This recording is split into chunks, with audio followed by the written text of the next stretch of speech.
What's going on, everybody? We're back at it again. Back at it again. We got to talk about Umar. There's been some developments that I definitely need to um, talk about, and it's been a minute since I've been able to do a Umar video, but we at it. We're at it. So as you guys come in, make sure you hit that like button. Thank you all so much for tuning in. Yes, we're doing a late live.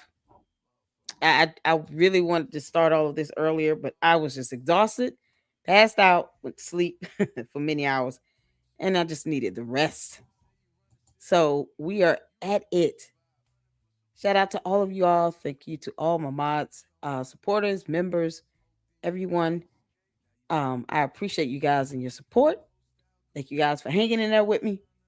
And so we're gonna get on this. I have a couple of videos that I want to show from. Shout out to Lenae Honor. Um, YouTube channel. He's definitely done his due diligence.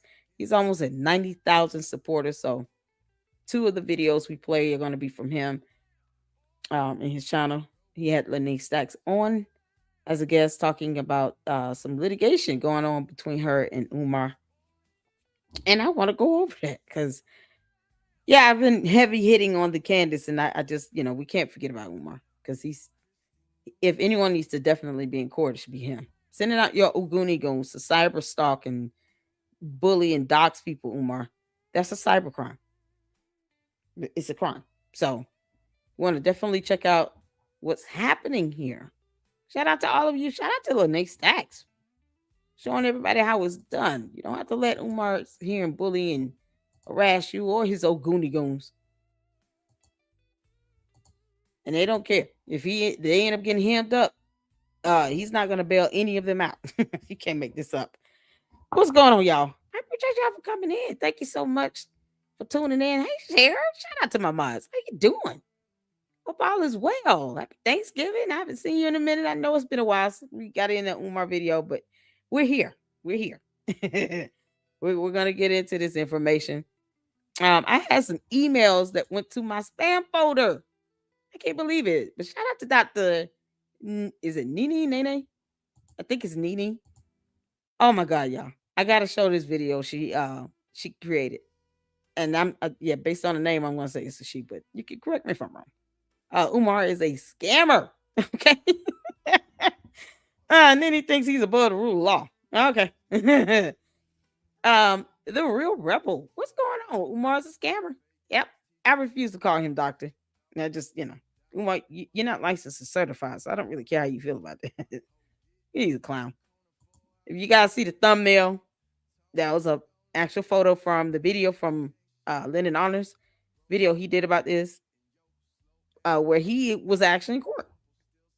So we put Oompa Loompa in the thumbnail, and I tried to cover up the other faces that were sitting next to him with the actual title, but Umar was sitting in a real court. Real court.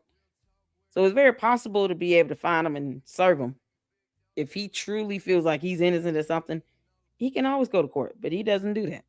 So I had to use it as a thumbnail because it seems like a rarity.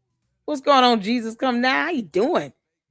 He needs to be in jail, not just court. Exactly. He stalks people. He put people's lives in danger. He doesn't even care about his own daughter, who's been, who's had some mental health issues to come about on social media. Instead of him helping her, she's made the allegation that she believes her father is sending people after her to kill her. Like it's just disgusting. And he has not made any attempt to reach out to her to actually see her in person, do a video call, a video chat, see how she's doing. None of that. That makes you look suspicious, Umar. That's quite an allegation for someone to make, especially against their own parent. And with you not responding and not doing a damn thing to try to smooth things over with your own daughter, I mean, it makes you look heavily suspicious. So, that goes to show how much he cares. So it's always awesome to see people fighting back through the court of law and holding him accountable. That's exactly what more people should do. What's going on, Mira? Hello again. Adding a bit of strength for you in the chat. I appreciate it. Thank you so much, you all. What's going on, CC? Hey, y'all, sweetie pies coming in the chat. Thank you all so much. Make sure you guys hit the like button coming in. So let's keep this video up in the algorithm. Shout out to Lynn and Honor. This is something that people just need to hear, and hopefully will inspire others. You know, don't be afraid to take legal action if you need to. That's why we have our judicial branch of government to seek legal recourse, especially in civil matters where dealing with someone like a Umar, you're not going to be able to resolve anything with him directly. You got to take his ass to court. Umar putting out hits on people with Oguni goons out here on the internet. Child, please. And then they get named in a lawsuit, like that Poetic Flacco person. They don't want to get mad about it and dox everybody. No, you you're being alleged of doing something. And he even went and said he would essay some woman because Umar didn't like what she was saying about him. Another grown man talking about he's going to essay a female because she said something bad about Umar. And it's not even bad. Everybody's entitled to opinion. He's a scammer. Based on my research and the evidence and information that's been presented, and those pyramid packages on his damn website, and the fact that he won't disclose anything he's doing with money, yeah, that's scamish activity. Can't make this up. All right, y'all. Everybody speak to everybody. Thank y'all so much. That oompa loompa. Yep. Francisca, welcome back. Welcome in. Shout out to my moms and spouse. I appreciate you all. Shares up in here. Make sure y'all hitting that like button coming in. I'm gonna start this off with a video that was sent to me from Dr. Nini. This was so funny. And I just, oh man, I hate that this email went to, I had a few emails go to my spam folder, and I'm like, why? Yahoo sucks. Because some of the people that sent me emails that went to my spam folder have emailed me previously, and it went straight to my inbox. So I apologize for, and I did try to respond and catch up. That's why it took me a minute to come back with another live, because I was trying to pull the more valuable emails out of spam. So if you've emailed me and it's been a minute, meaning like a month or something like that, and I didn't respond, please just re-forward it to me, because it could have been in my spam folder, and I'm not trying to miss, emails, especially when someone is taking time to do some videos like this. This is too funny. This is just too funny. Y'all, look at the school bus. Oh my goodness. This is a video. It's a quick video I'm going to share with you all that was sent to me. Shout out to Dr. Nene. Oh my goodness. I saw this and I hollered laughing. You can't even make this out.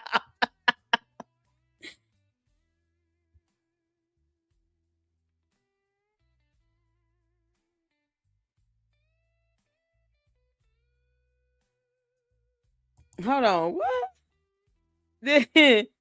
I like to ask for Jay Witt. I got attacked in April Chapman premiere earlier for calling Jason Goodluck complaint pastor Amanchuku's sermon.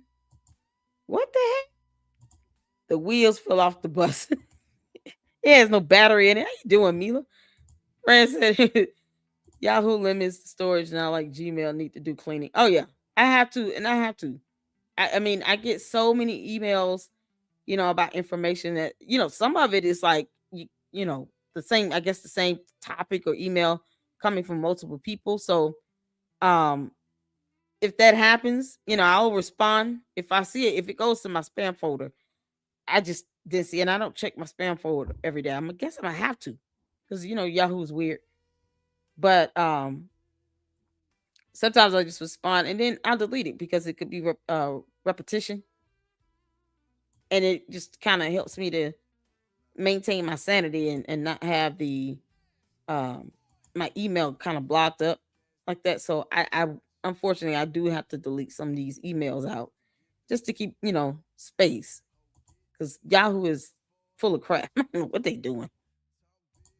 So shout out to you all. I got some emails coming in from many of you, and I just wanted to at least make sure you guys know that I've read and responded to it. Um, yeah, just seeing these emails. Oh my god.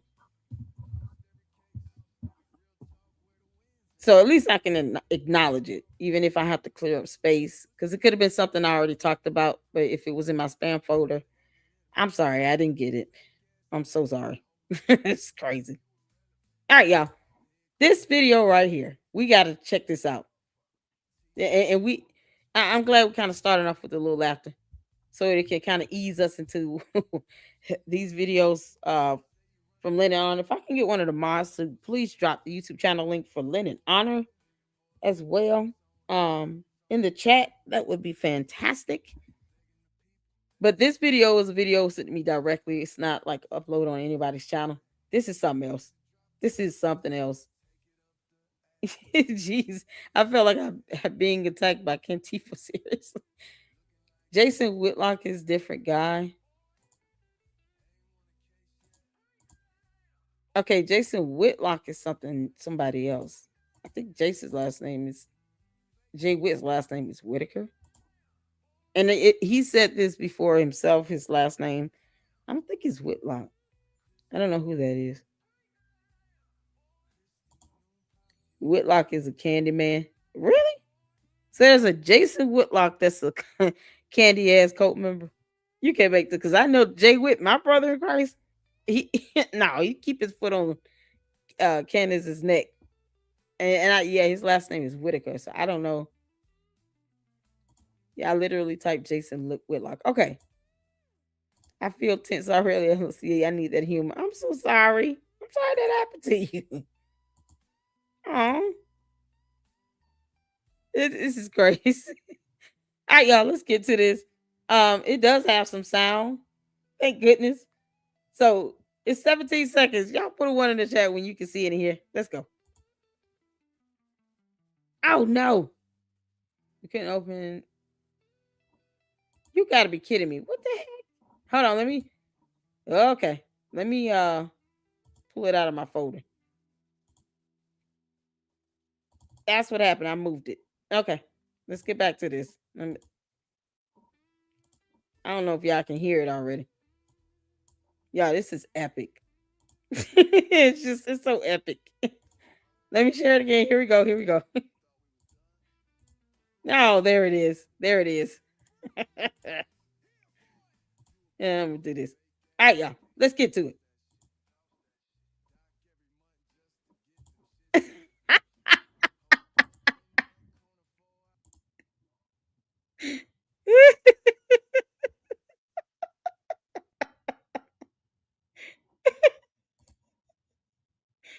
Y'all,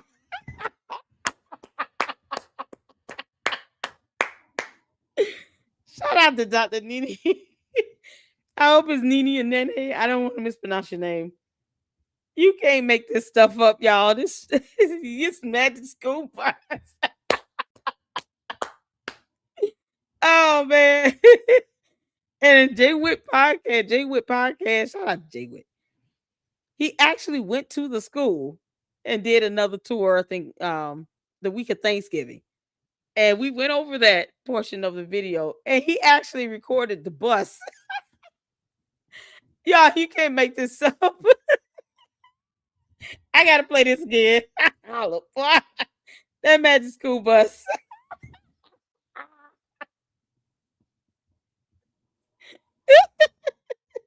Y'all.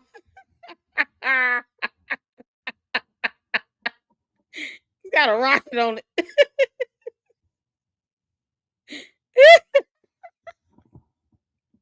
Oh my goodness. Well done. Well done. Of course, that's gonna be a thumbnail. Oh, that's too funny. Um, Lenae Honor YouTube channel. Lenon Lenae Honor. Let me see. I can pull up the y'all. Shout out to Dr. Needy. That was epic. I love this video. I love it so much, man. Y'all keep it coming. Oh man, Umar, we know you had that bus. You literally planned on putting kids on that dang on bus. You out your mind. You can't make this up. All right, so here is Lenae Honor's channel. I'm gonna share the video as well. What's going on, Dr. CB? How you doing? True beekeeper. Looks like the termites are holding hands to keep it together. I know, right? Oh man, this bus. Yeah, I don't advocate for anyone to get attacked. I just don't. And it's April actually doesn't care for Candace either. So Jason Whitlock. Oh my goodness. Bonjour, what's going on? Hello, y'all. How you doing, Umar? School goes to space. I know, right? You're safe now, Mira. Yes, this is a safe space. We don't do all of that.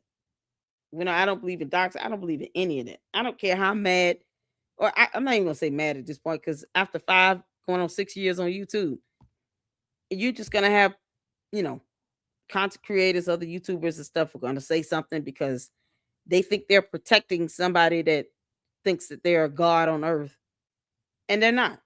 They just I don't have to protect and defend anyone. I just present the information, and that's pretty much that. And I'll let people decide how they want to take that in. But mm-mm, I'm not going to turn around and dox those people.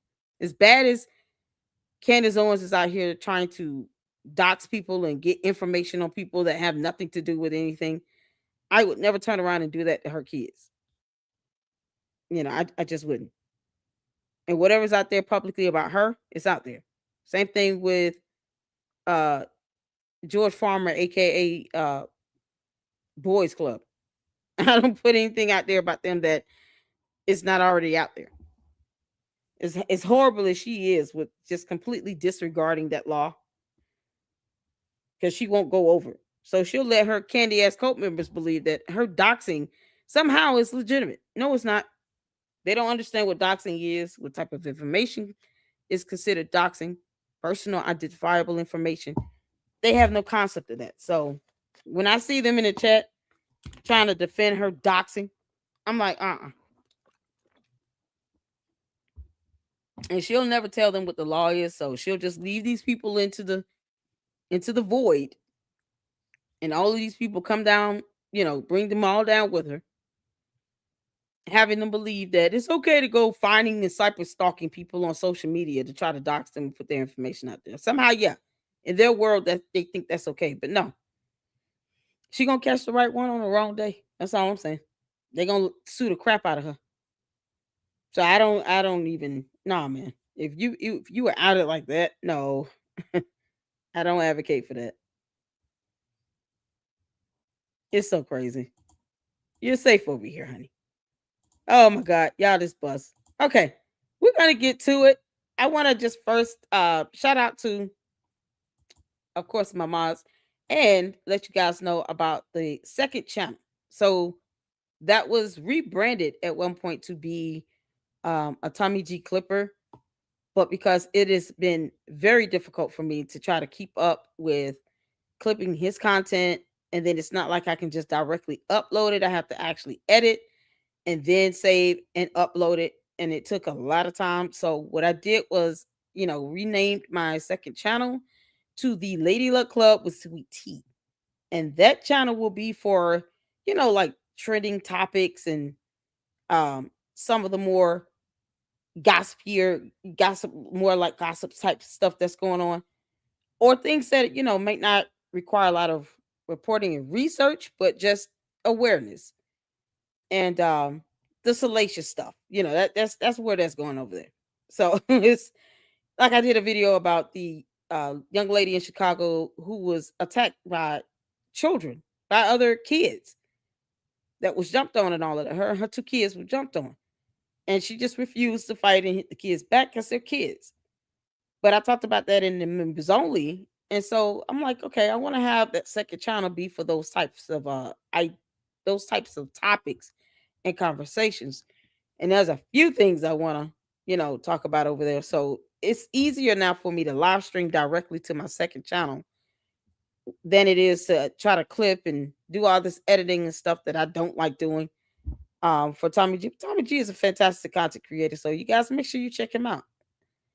But I have to right now just do what's more um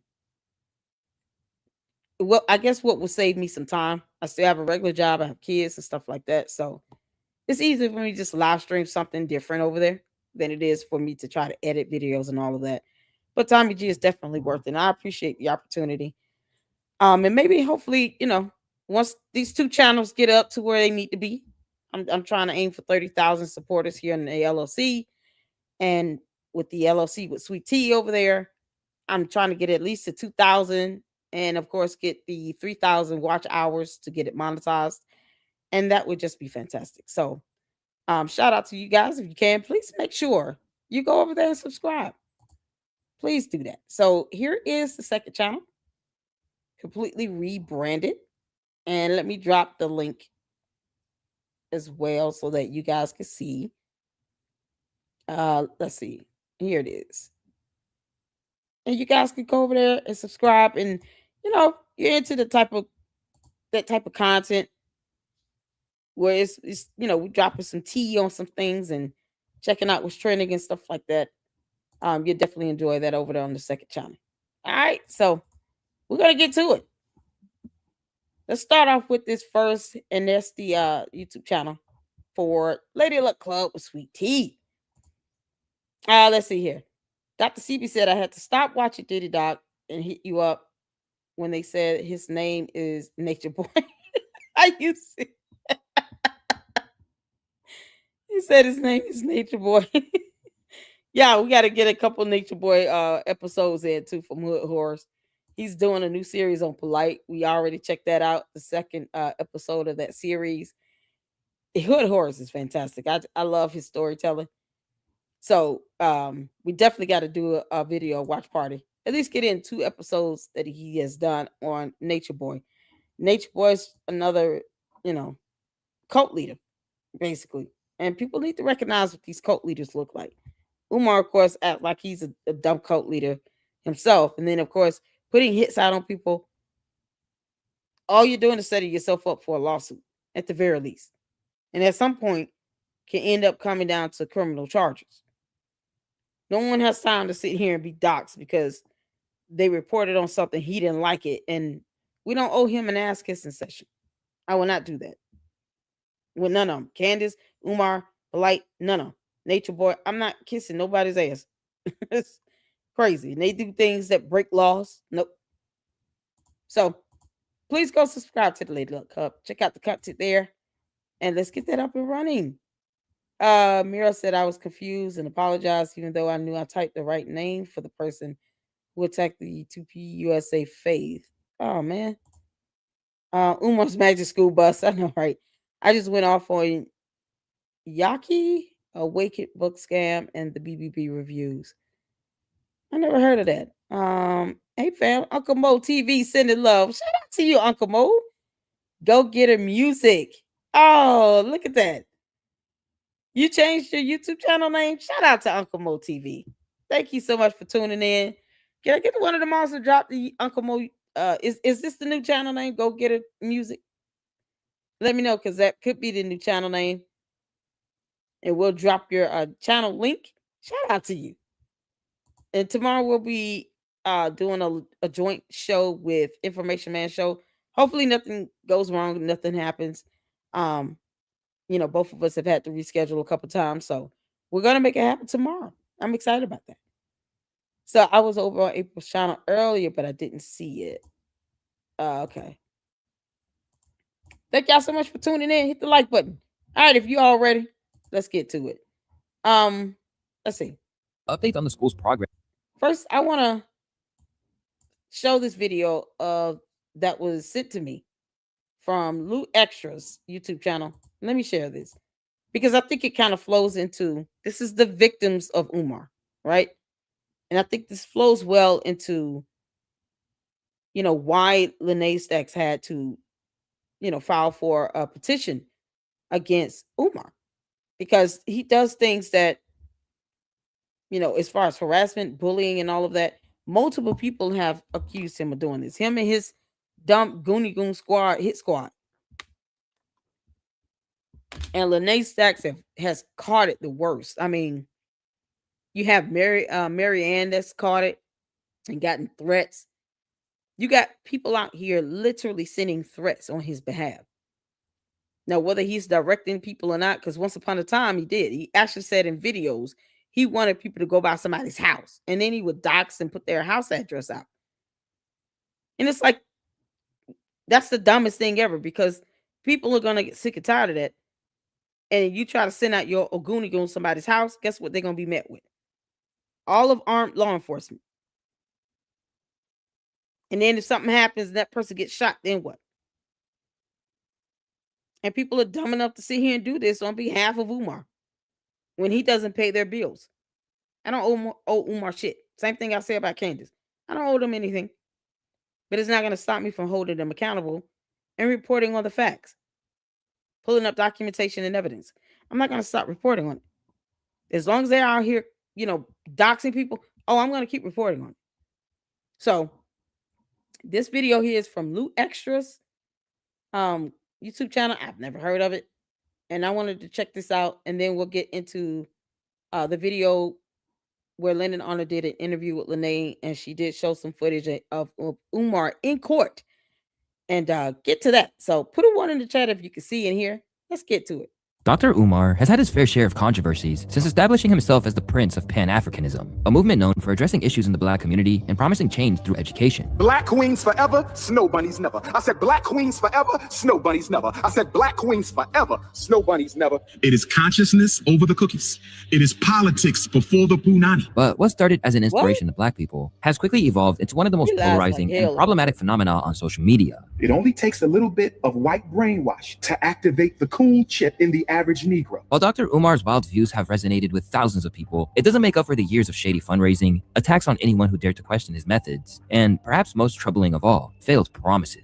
Imagine a school where children don't have to be suspended. Imagine a school where your child never gets expelled. Imagine a school where your child never gets misdiagnosed and put in special education. Imagine a school where you don't have to worry about the teachers trying to force you to put your son or daughter on dangerous psychiatric medication. In fact, Dr. Umar has stirred up so much commotion that it even resulted in him being investigated, turned into memes, and literally having entire blogs dedicated to exposing his fraudulent behavior. It's your boy Luesta, and before we get into the victims of Dr. Umar, this video is sponsored by Raycon. Keep your ears open and playlist rolling with Raycon's Essential Open Earbuds. These things are perfect for when I'm editing, on a walk, or just chilling, because they let me hear my music while still staying aware of what's happening around me. They sit right outside of your ear canal so you can still hear traffic, people, or whatever's going on. Plus they're but at half the price. I use Blue Extras Open. I want to thank Raycon legends like NFL quarterback.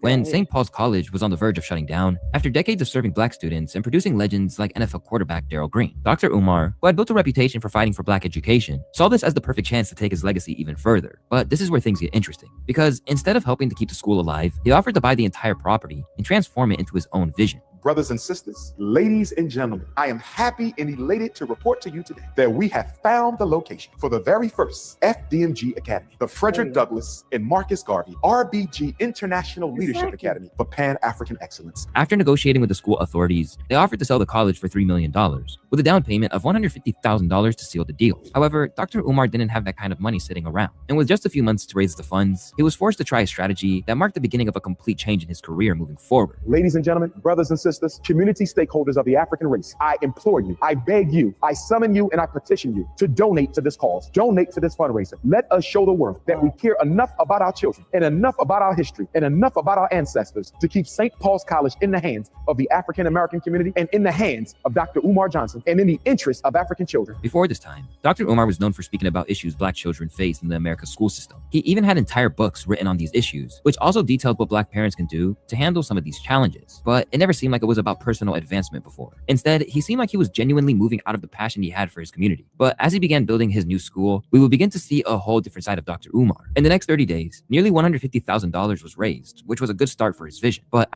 you see, here's the thing. That's what it came down to. It came down to money with Umar.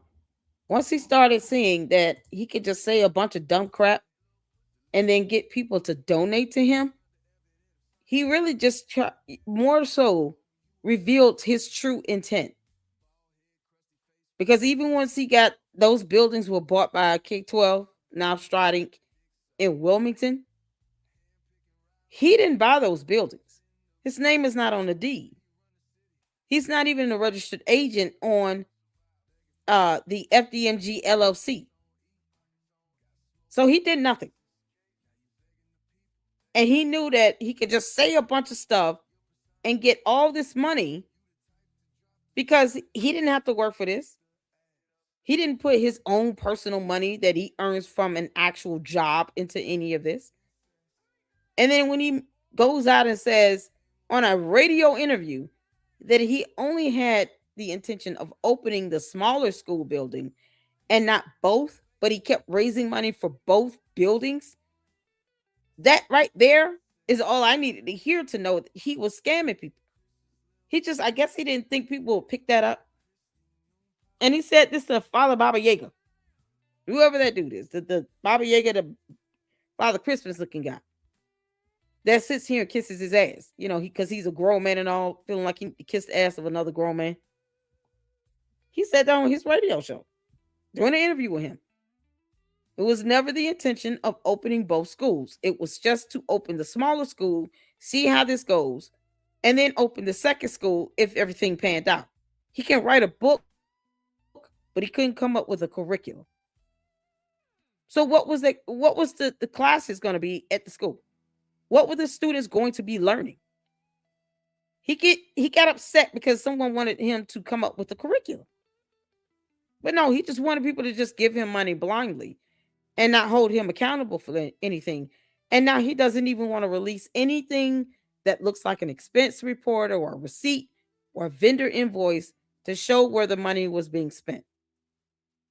And then Liza says, well, my donors don't ask me that. His donors ask, he just calls them enemies and say they're attacking him when they do. That's a cult-like mentality. That's a true narcissist that thinks too highly of themselves, that has now become a cult leader, and he feels like he's not, responsible, or he shouldn't be held accountable. That's the issue. That money went to his head. It's the money and the power that came with it. After 6 months, Doc made it clear how he felt about the donation so far. So far, we raised $250,000. I know y'all got a lot more to give me than some $250,000. When Darren Wilson killed Michael Brown, white folks gave him $300,000 in 3 weeks for his defense. And Dr. Umar Johnson is trying to build a state-of-the-art school for black boys that y'all all know I need. He didn't build anything. He didn't even buy the buildings. It's funny how people were able to raise $150,000 for this. But when you have content creators like myself saying, hey, if you would like to financially donate to the channel for, the embetterment of the channel, feel free to donate. My Cash App is scrolling below. Cash App, Lady Luck Club, LLC. I have Zelle, a super, any of that. Now all of a sudden we're doing this for views, clicks, and a lot of money. YouTube doesn't pay a whole lot of money, by the way. You only get like 10 cents per 1,000 views. I would have to have millions of views in order to see some real money from YouTube. But he can raise $150,000 or $300,000 on a lie, while he doesn't tell everybody he was not going to open both schools. That's what's so crazy to me. People are willing to give money to someone that has this fake snake's oil salesman, fake preacher boy type cadence. When he talks, he sounds like he's preaching to somebody. And he always talking about helping black boys, when you don't even see him taking care of his own children. And people are prone to give someone like Umar and a Candace or a Nature Boy money. But if a content creator who's doing research or reporting, putting out great content, saying, hey, if you would like to financially contribute or donate, go ahead. Nope. I mean, $25 goal I've had for a while, which I kind of put on pause because I don't want people to think I'm trying to force money or anything like that. Free to give if you would like to. It's up to you. It's a choice. It's always a choice. But make sure you hit that like button. Like button, engage in the chat, subscribe. Those things go a long way too. But if you have a $25 goal, it's like a cardinal sin. But he lies to people. He gets $150,000, $200,000. It's deplorable that he's willing to take advantage of people so easy and lie to them and won't tell them the truth. And yet he expects people to keep giving him money. The hypocrisy is staggering.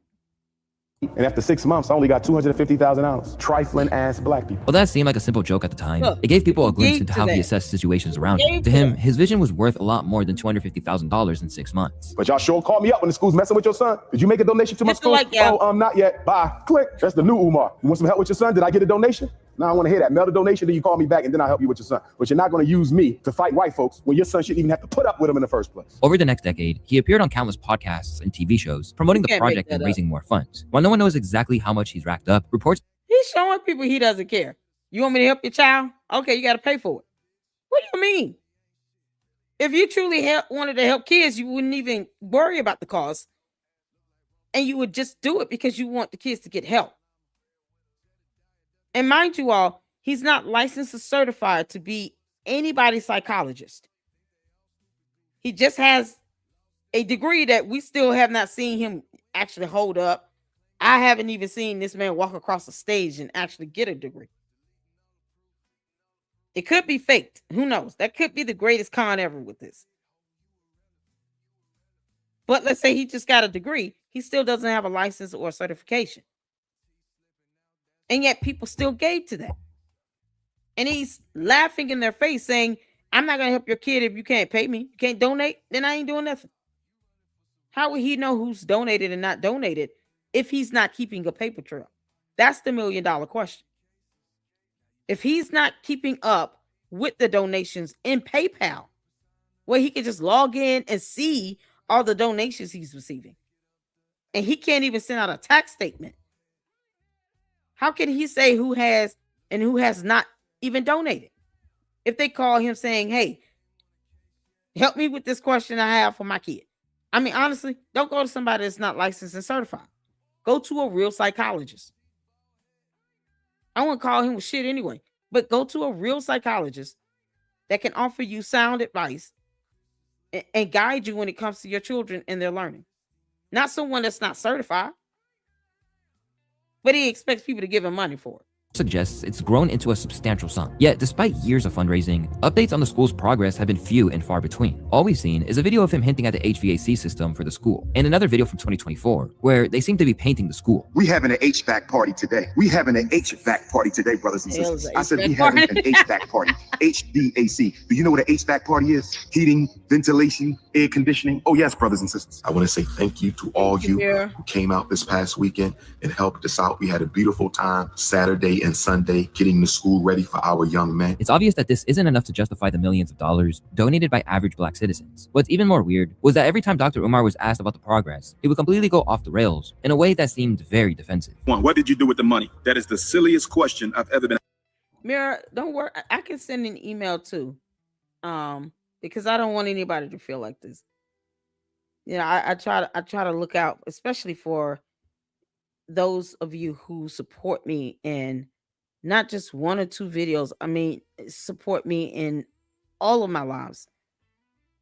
I hate to hear that happen. And I don't know what's going on, but I will reach out to Jay Witt myself to find out what's going on.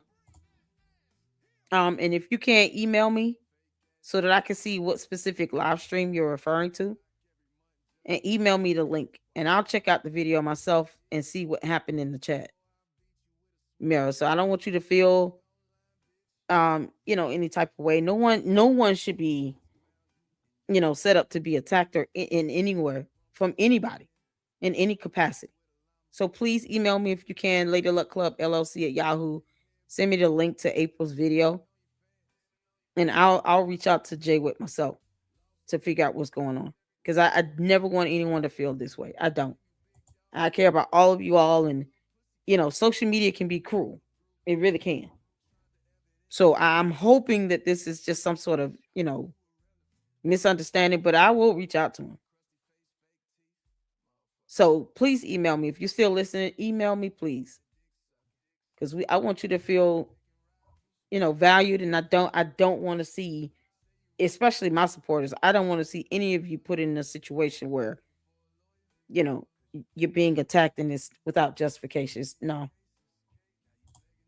Please email me if you don't mind. Can I get here's my email address. Yeah. Because there are real people behind some of these profiles. I mean, we can tell who's bots, but there are real people behind these, these profiles here on YouTube. So email me if you can, Mira, and let me look into that. Just give me an opportunity to look into that and reach out to Jay Witt. No problem, Miss Files. I appreciate it. That's for Mira if he's if Mira's still here. Yeah, no, I don't want you to feel that way because that's not right. All right, yeah, let's get back to it. I have to check on my supporters. I have to check on my mods. Like I don't believe in any of that. So that's there for Mira to email me and just kind of let me know what's going on. All right, let's get back to this. Next, what did you do with the money? Well, I think you can see what I did with the money. We got 4 buildings. I think you can see what I did with the money. And then he would go on to demand for more. In the meantime, you need to hit the Cash App, $FBMG school. We're getting close to the finish line. But after a while, most people started to see through the smokescreen and began asking serious questions. Did he ever use that donation money to build that school? Meanwhile, some of his dedicated followers still had hopes that the school was still being developed, as they kept believing his promises. The school will then be opened for the fall of 2021? No, sir. We're looking to open up the school the fall of 2022. If we are fortunate enough to conclude renovations on the Marcus Garvey building and Nat Turner Gymnasium this summer, we look to open up the school next summer. So that would give us 12 months of leeway to comfortably make sure we have everything in place to receive our young men, not this coming fall, but the following fall of 2022. But the rest of the Black community believed that he was a complete fraud, scam artist. However, on the 26th of July, 2025, things would take the most unexpected turn. This morning, I received a text message from one of my homies. He needed Dr. Umar to send him a couple dollars. I logged into my account just... Who's that homie again? He never said who that homie was. Umar, you dox everybody else. Why don't you just give us the first name of this homie? Because I would be shocked if he gave anybody money. Umar's not the type of person people call and ask for money from, because he never has any money to give. And of course, he's the one that's so used to getting money, he can't even prove where the money is being spent. He said, "Y'all, how can y'all look at this and say that you don't know where the money's going?" We can look at both of those bandos in Wilmington, Delaware, and ask, where did the money go? Because they're not opened. One of them is so contaminated, it's not even funny. Yeah, we can look at those bandos and ask where the money went, because you're damn sure not putting it in the bandos. You can't make this up.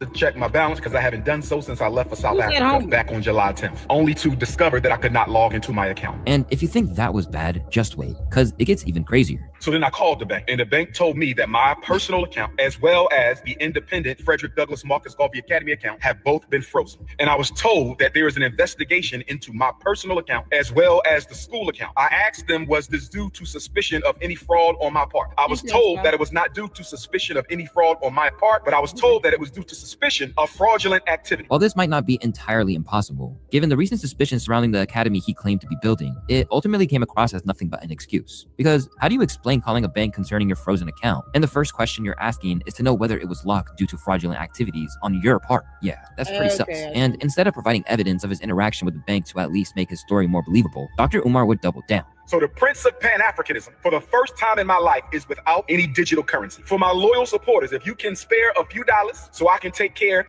Email me S-Files. Now I understand. So he gave Jason Whitlock, and they assumed he was talking about Jay Witt. Okay, I got it. Can you email me that so I can email Jay Witt myself? Appreciate it. Of Queen Mother Ifa Tunde and myself until my bank account is frozen or canceled so I can get my money back and open up a new account. Please hit my Apple Pay or hit my PayPal. Asking for more donations in the midst of all this controversy was completely insane. But to play devil's advocate, the doc did claim that the fraud attempt on the accounts could possibly be related to his ex-girlfriend Medea, who exposed him for being broke, or a random man known as Pastor Boosie. I believe Medea and Pastor Boosie were fraudulently trying to get into my account, and if we find out that's the case, they will be sued and possibly arrested, because fraudulent activity on a bank account is a federal offense. But alleging someone committed some sort of criminal activity is also a crime. Umar, you know what's so crazy? He never filed anything with the bank and showed proof that he filed the complaint with the bank because he felt that they were doing something fraudulent. Why didn't he follow up by filing a complaint with the bank? And what's the name of the bank, Umar? You clown. What's the name of the damn bank? Who is this homie you were about to send money to? If you actually believe someone is tampering with your bank account, wouldn't you file a complaint with the bank? They would not call you. And then you turn around and ask, is it due to any fraudulent activity on my end? No one asks that question arbitrarily unless they feel they've done something that could be looked at as fraudulent activity. But if you know you have not done anything fraudulent with your own bank account, and he claims he had a bank account for FDMG, which is baffling to me because he's not the registered agent for the FDMG LLC.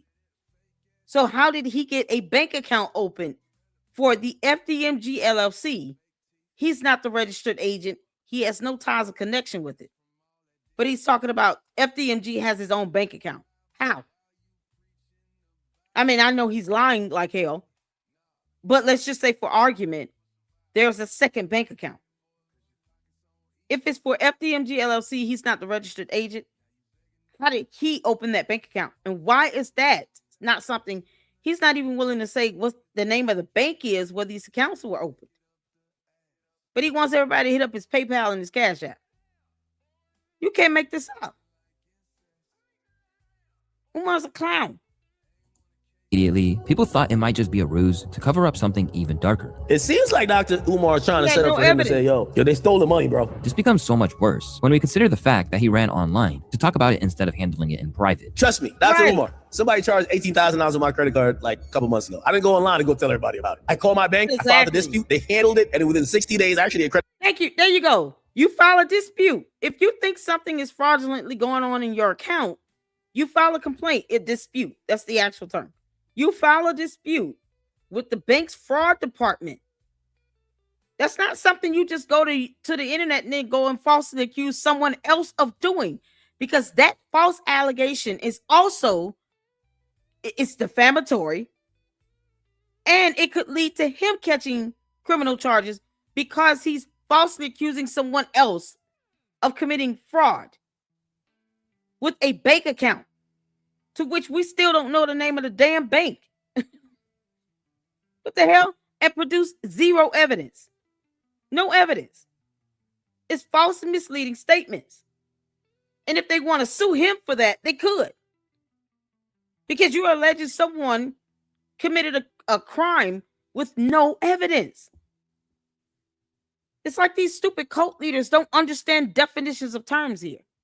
And he could care less about a law. It'd be back like immediately. But in 60 days, they sent me a letter and they said, motherfucker, yes, niggas tried it, but they didn't win. You got your money back. No harm, no foul. Dr. Umar, why are you online telling people you broke and you need, like, come on, Dr. Umar? Dr. Umar, bro. At this point, people were convinced that he might be pulling some serious BS and could be heading behind bars. Dr. Umar's scamming ass is going to prison. As the real truth about the progress of the school remains a mystery, it wouldn't be a stretch to label the thousands of donors as victims of Dr. Umar's web of confusion. But while we're on the topic of his victims, I think it's important to go through a few of many individuals who've caught the brunt of his antics in the past years, starting with the man who is no longer here to tell his side of the story. During an Instagram live in May 2021, Dr. Umar seemingly took shots at the now deceased relationship expert Kevin Samuels. YouTube life coaches who are trying to build a platform by making black women feel bad. I don't like it. I can't appreciate black men trying to make a dollar off of making black women feel bad. Although the black activists never directly called out Kevin Samuels, it wasn't long before Kevin issued an indirect response where he mocked Dr. Umar. Talk to us more like Umar. The Prince of Pan-African. Big Papa's in the house. Run my donations. I mean, shout out to Umar. I got no problem with the dude, but I think it's funny y'all keep coming up here asking everybody to talk like Umar. Queen Mother God, Cocoa Butter in. Even after getting trolled, Dr. Umar stood his ground, insisting that he wasn't referring to Kevin specifically, further dismissing him as flat out dumb. Comments were not particularly directed to that gentleman. I make it a point, when at all possible, to not respond to individuals whose intellectual competence I consider to be far below my own. After this, Kevin Samuels was seen to back down in an interview with DJ Vlad, stating that he had no problem with Dr. Umar. So I guess that probably got shown to him and taken out of context. I can see how it kind of been insulting. And my point of making that reference was not to say he's a bad person. Yeah, while Dr. Umar's beefs with Samuels was relatively mild, one person he's never held back from attacking at every opportunity is the former president of the United States, Barack Obama. Over the years, Dr. Umar has made it his personal mission to call out the former president, often being completely disrespectful. Barack Obama was a flunky, he was a functionary, he was a stool pigeon, and he was a puppet, and yes, he was a coon. However, his attacks weren't limited to bare name-calling, as he would repeatedly portray Obama as the architect of what we know today as the woke agenda, particularly when it comes to the LGBTQ issues in the Black community. One of the reasons Barack Obama was made... While Umar is hiding out in Hyde Park, talking about how somebody's mouth is not as strong as a man's jaw, while he's actually taking photos with people in the LGBTQ community.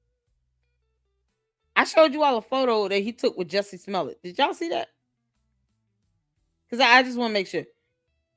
He's taking photos with members of the LGBTQ community, but he goes around and then he degrades and dogs it out. I don't even like Jussie Smollett is gay, right? Why would any member of the LGBTQ community take time to do a photo with him as bad as he's dogged out their community? While Umar, you still go to Hyde Park again and do what again? Which is a notorious hangout spot for LGBTQ. What? Can't make this up. President is so he could normalize the LGBTQ agenda in the Black community. Think about it. If George Bush tried to push homosexuality in the Black community, we would have rejected him. Of course. If Donald Trump tried to push homosexuality in the Black community, we would have rejected him. Of course. You could only normalize that through a blackface. Well, this isn't exactly true. It was enough for people to start regurgitating it on the internet. Dr. Umar would even go further by calling Barack Obama a horrible role model for Black children. His attacks came across as an attempt to... You can't make this up. Umar, you got the audacity to say that Obama is a horrible role model for Black children while you don't take care of your own damn kids. He's got like at least 3 kids with 3 different women. So he tried to say something about someone making $1 off of attacking Black women and making them feel bad. But yet he turns around and disrespects Black women by talking about their private areas or attacking them and wanting Ogonigoons to pull up on them because they don't sit here and worship the ground he walks on. These same Black women that he will disrespect because they're his baby mother and they don't want to deal with his BS. They got to take him to court for child support. A judge has him on supervised visitation with one of his kids. Get the F out of here. Discredit a man who rose to the highest office and served his country for 8 solid years. This habit of constantly talking down on the achievements of people is something he's been doing for years, and no one has been able to escape it, including one of the greatest rappers of all time in Slim Shady himself. During a Breakfast Club interview, Dr. Umar was clear about his feelings regarding the white rapper's success, stating that all of his achievements and respect in the game were as a result of his race, as opposed to skill or hard work. Eminem, yes, can't be the GOAT because he's white, is what you said. Eminem cannot be the GOAT because he's white. First of all, my perspective on this issue is not about Eminem. I got to make this... He's racist. Umar is so racist. You think Eminem give a damn about him? Eminem has talent, first of all. He's not one of those little thunk-headed mumble rappers or anything like that. He's been at it for over 20 years. He signed a contract. He earned it. He's won Grammys. He's one of the greatest rappers ever. And here Umar is with his non-rapping ass talking about he can't be a GOAT because he's white. You can't make this up. But yet Umar won't show anybody where he's spending the money. And then when people try to help with providing labor, free service, desk, skills, like plumbers come in, electricians, all he has to do is get a permit, a building permit, and he won't even do that. He will ignore and ghost someone trying to give him some desk, and all they're saying is you got to pay half on the gas and pay for the labor. But there are a bunch of school desks that we're willing to bring to you, and he blocks this person. He doesn't tell anybody that he's only trying to open 1 school and not 2. He refuses to get the building treated with black mold. But he wants people to just hit up his Cash App and his PayPal. Y'all, if y'all want to hit up my Cash App, it's scrolling below. $ Lady Luck Club LLC. You can't make this up. Supers, whatever. Don't matter. I don't care how small or large it is. Feel free to hit it up. You can't make this up. Clear. According to Dr. Umar, rap is part of black culture. So considering a white person to be the best in that field automatically means supporting white supremacy. And this belief extends far beyond the rap industry. No non-African can ever be the best. Eminem is not a white supremacist. What the hell? The stupidity of it all. Is he more jealous at the fact that Eminem is talented and actually more famous and wealthy than he is? I mean, what is this? What is this? You don't have to like Eminem. Just pick another artist that's black. I mean, you don't even have to mention Eminem's name. Why even entertain that conversation if you don't care for Eminem? So talk about black rappers that you like. It's that simple. Leave Eminem alone. Are you kidding me?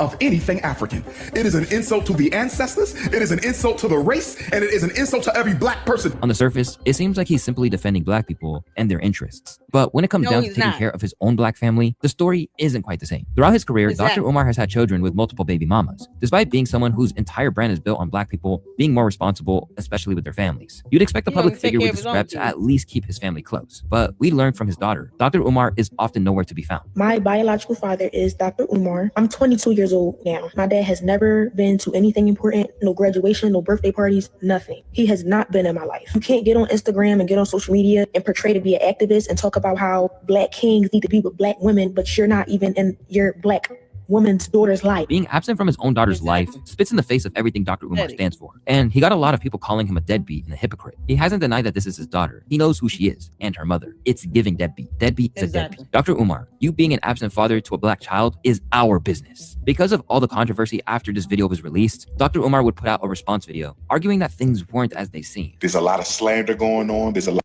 He's calling it slander, but he's not saying how it's false. Umar, you're an idiot. In order for you to say slander, you have to prove that the statements are false. You moron. Why is it so hard for him to Google defamation, which would include slander and libel? Does he even know that slander and libel falls under defamation? We have whole laws on that. He has not provided any evidence to prove the statements to be false. He can't say how his daughter lied. He can't show photos or videos where he was at her school functions or graduation, or prove that he paid child support or financially supported her. He can't provide any evidence on that. So when people say he's a deadbeat because he has no evidence to prove that he was an actual father that was present in his children's life, in his daughter's life, another whole child, he can't even see without a supervision, without a supervisor. A judge ordered him to supervise visitation. Why? Why would a judge tell him you can't get physical custody, and if you want to have visitation, it must be supervised? Why would a judge sign off on that if there was nothing to that, if it was not important? But he thinks he gets to speak on behalf of all black people when he talks about Eminem. No, you don't, you clown. But when it comes to him and his business, because he does look like a deadbeat and sounds like one, now all of a sudden it's nobody's business. Well, stop trying to speak on behalf of all black people, you clown. A lot of lies being pushed out there. There's people trying to use my name to build themselves up. Been paying child support since you damn near came out the womb. Deadbeat who? When can we have a sit down? Child support started, you wasn't even out your mama yet, and she took me to child support. Deadbeat who? After completely dismantling his own daughter online. But he didn't prove that he paid child support, and she had to take him to court. That means you didn't do it on your own, Umar. She wouldn't have taken you to court if you were actually financially supporting the baby. Even if you wanted the child support to start after birth and establish custody, you didn't do that. That's something that they will have you do in court. It's not like he just tried to help on his own. If she took him to court, it's more than likely because he was not doing it on his own. The hell is wrong with him? He would go on to invite her for a proper conversation. Trying to build your struggle streaming career off of my back, coming up out of nowhere, acting like you've been looking for me. Get Mama Smurf. When can the three of us have a sit down? I'm ready for this. Dr. Umar. No one needs to have Your daughter is over 18 years old. She does not need her mother to be a part of that conversation. If you have evidence that you've made payments on child support or you've written checks and you sent them, or even a transfer, then why don't you just post the evidence to show I've been financially caring for you since before you were even born. I made sure that the rent was paid. I made sure you had Pampers and wipes and formula. Here are all the receipts where I bought you clothes and stuff from Walmart, formula, towels, things you would need. And I did this consistently every month. Why can't he just post up the evidence then? Post up photos where you were at her school, where you came to a recital, where you went to a PTA meeting. Post up the evidence. Might not be a deadbeat father, but simply providing for his daughter without being in her life just wasn't enough for people to back off, forcing the 50-year-old to threaten anyone who gets in his way. I strongly recommend you mind your business, because if you don't, you will be blocked and put in the Book of Negroes. Okay, Book of Negroes, which is nothing. Go ahead and sit here and put people in the Book of Negroes. It's not going to stop them from saying what they have to say. It's not going to stop people from saying you're a deadbeat, because you haven't proven your daughter to be a liar. A judge ordered him to supervise visitation, because you can't make this up. Everyone is not lying when it comes to him. Multiple people are saying the same thing. You can't make this up. Why bring in the baby mother? And she's 22 years old? That's how ridiculous he is. Just stupid stuff. That's his comeback. It's not, here are all the receipts where I sent money to the mother to take care of my daughter. I don't know where it went, but I sent it. Then at least that will put the ball in her court. He didn't even do that. What a clown. Stop speaking on behalf of all Black people if you don't want anybody to sit here and scrutinize you when you're out being a hypocrite to your own nonsense you tell folks. Your own bullshit. He attacks women so quick it's not even funny, and yet someone else should not make money from hurting Black women's feelings. And I'm not advocating for Black women to be hurt and attacked all the time, but Umar does that as well. He mistreats Black women. He doxes them. He goes and berates them and degrades them all over social media. But they're talking about Black queens forever. See, on my social media, I've been blocking people who think my business is their business. A clearly hypocritical statement for a man who always seems to be in everybody's business, especially when it comes to viral Black celebrities. He's no stranger to throwing shade at everything they do, including who they date, how they spend their money, and how they spend their time. I'm so tired of Black celebrities talking about how many kids they paid for to go to college, how many kids you paid for to go to college. All you're doing is pumping money back into the white power structure. When is the Black celebrity going to start funding the Black community? And he would go on to call out specific names in the entertainment industry as if they weren't doing enough with their immense wealth. Oprah, Beyonce, Tyler Perry, and Jay-Z, you are the Mount Rushmore of Black celebrities right now today. I need you four to come together and give us a hospital, a bank, and a chain of supermarkets. I'm going to say it again. Give us a hospital, a bank, a chain of supermarkets, and I need you to fund the Frederick Douglass Marcus Garvey Academy. Calling out celebrities for not funding the Black community while constantly asking. Never mind the fact that you have Black celebs that have opened schools. Tyler Perry has a whole studio in Atlanta where he hires people in the area, in the community, to work at the studio. And now Tyler Perry done caught up in the scandal. He got a lawsuit against him for allegations that he's essayed another man. But if you're talking about opening up businesses and helping to stimulate the economy, Tyler Perry has done a lot more than Umar. Umar, where's your job? How do you earn money again? When the last time he had a job? When the last time Umar worked? He doesn't have a business. And he didn't buy the buildings. His name's not on the deed. He's not the registered agent to the LLC. So how's he earning money again? But he's telling these people to fund the FDMG. No, they're not funding a scam. They will force you to have to prove where you're spending the money. And you don't want to do that. You remember? He's such a clown. for donations himself is completely absurd. However, the supposed black activist wasn't done with his antics, as he would go further to clown prominent figures in the black community for being involved in interracial relationships, including none other than Shannon Sharpe, who was reportedly facing a lawsuit over his involvement with a white woman. With a bunch of rich Negroes like the Shannon Sharps and Charles Barkleys and Tiger Woods and his UFC fighter, they're going up there to lease the bunny, and they sign the contract, but they don't read the contract. Tagging a simple interracial relationship as a contract is wild, but assuming that every single white woman wants to run away with your wealth is even crazier. Black men don't date white women. They rent and lease them. And when the snow bunny is done being rented or leased, she takes half of your assets with her. We're talking about snow bunnies using gullible, goofy-ass black men as economic stimulus packages. He would even go to the extent of giving Bronny James an ultimatum in order to earn his support. Bronny James, drop the bunny and get you some chocolate honey. I can't share for you, my brother, if you're going against the black woman by dating and mating outside the community. The pattern of calling out black men for their dating choices has quickly become something he can't ignore, even when he's on your side. They snow bunnied our brother Jonathan Majors. Those of you who know me know I absolutely do not condone bunny hopping. Black men have no business dating outside the race. Absolutely not. But be that as it may, an attack on one black man is an attack on all black men. Right now, the situation with Dr. Umar has the entire community divided. Do we keep listening or donating? Or do we turn away from the man who's been giving excuses since 2013? We're going to rekey them classroom doors. We're going to lay this tile down, and we're going to apply for the certificate of occupancy. Do anybody got a problem with what I just said? Does any? Yes, I do. Several of us do. Many of us do. Millions of us do.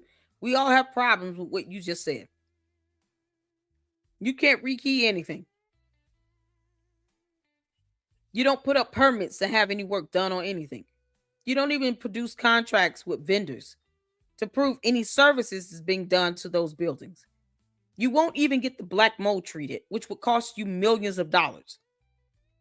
That school is better off being demolished. Both of the buildings. Then the last time he's in it, he's scrubbing out 2-year-old Dookie out of toilets, and he's got the gym looking like his house, like he live in it. Why in the world would people give money to that BS? And you're sitting here calling out these celebrities. Oprah don't have to give you any money for anything. He is jealous of these people's financial success. He wants the money that they have, but he doesn't want it to come from people who are going to hold him accountable.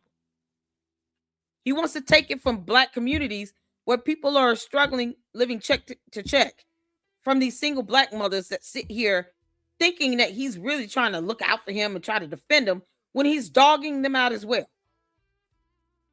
He literally dated 2 sisters that had the same father. Didn't care about how the other one felt. He literally dated 2 sisters that shared the same father. He doesn't even care about going down the lineage. He can't get with one sister, he'll go to the other sister. And these women allow this shit to happen. They defend him, and he can't even show how the money has been spent. And yes, people do have the right to know. Because he's saying he's trying to open a school up. And they're donating to this under those pretenses. Otherwise, Umar's being completely fraudulent, giving out false information, and being misleading about where the money is going and what the purposes of that money is for. So when you're deceiving the public like this, yes, you should have your ass called out. Absolutely. Those people don't owe him a dime. They don't owe him nothing. Umar, get a job. You're not going to get a certificate of occupancy if you can't pass an inspection. But see, those are the things he doesn't tell his cult members. The Umar Tardians don't read. They don't research. They don't look anything up. They will not look up whether or not you can get a certificate of occupancy without an actual inspection permit. That whole building will fail.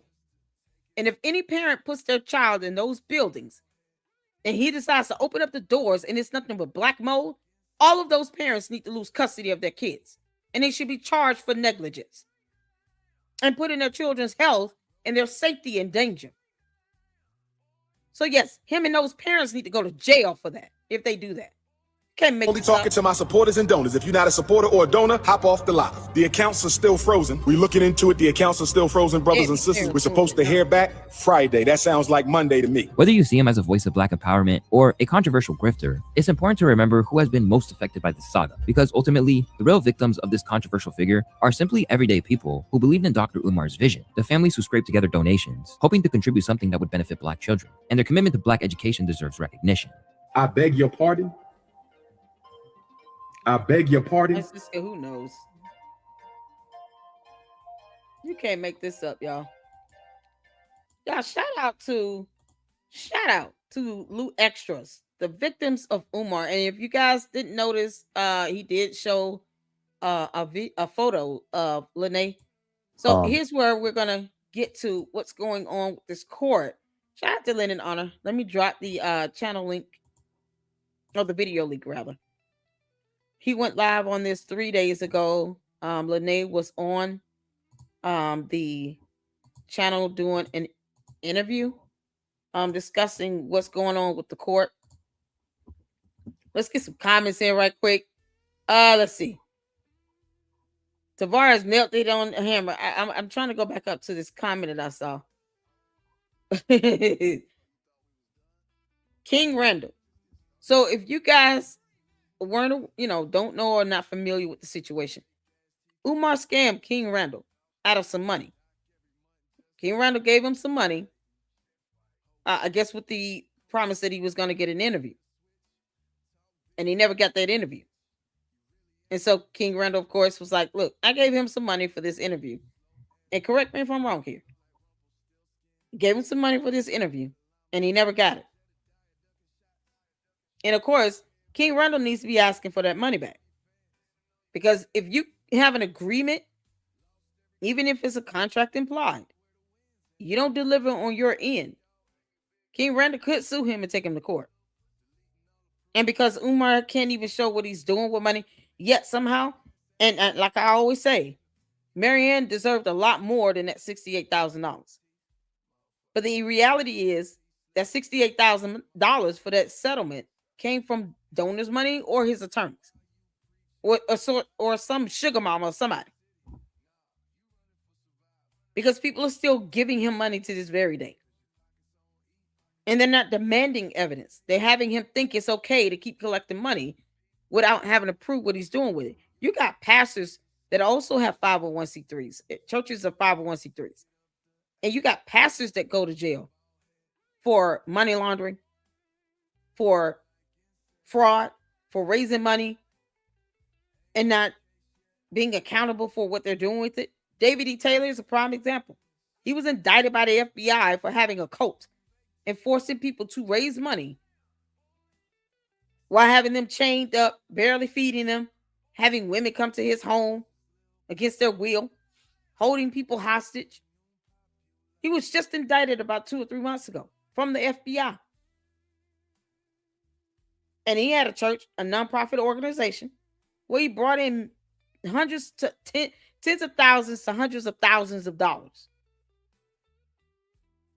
And he forced people to get on the phones and raise money up just to fund his lifestyle. So if Umar thinks he's not accountable, or he should not be held accountable for, what he's doing with this money, he's got another thing coming. It would be no different than how they would handle an investigation dealing with a pastor. Churches are 501c3s as well. So it's the school. The same way they're handling some of these pastors. And they're reporting on how they're spending money, $150 million for a plane and all this other nonsense they don't need. Same thing can happen with Umar. He's no exception to that. He just thinks he's above the rule of law. Umar, you're not. You're a clown. Can't make this up. What's going on, Jay the Informant? How you doing?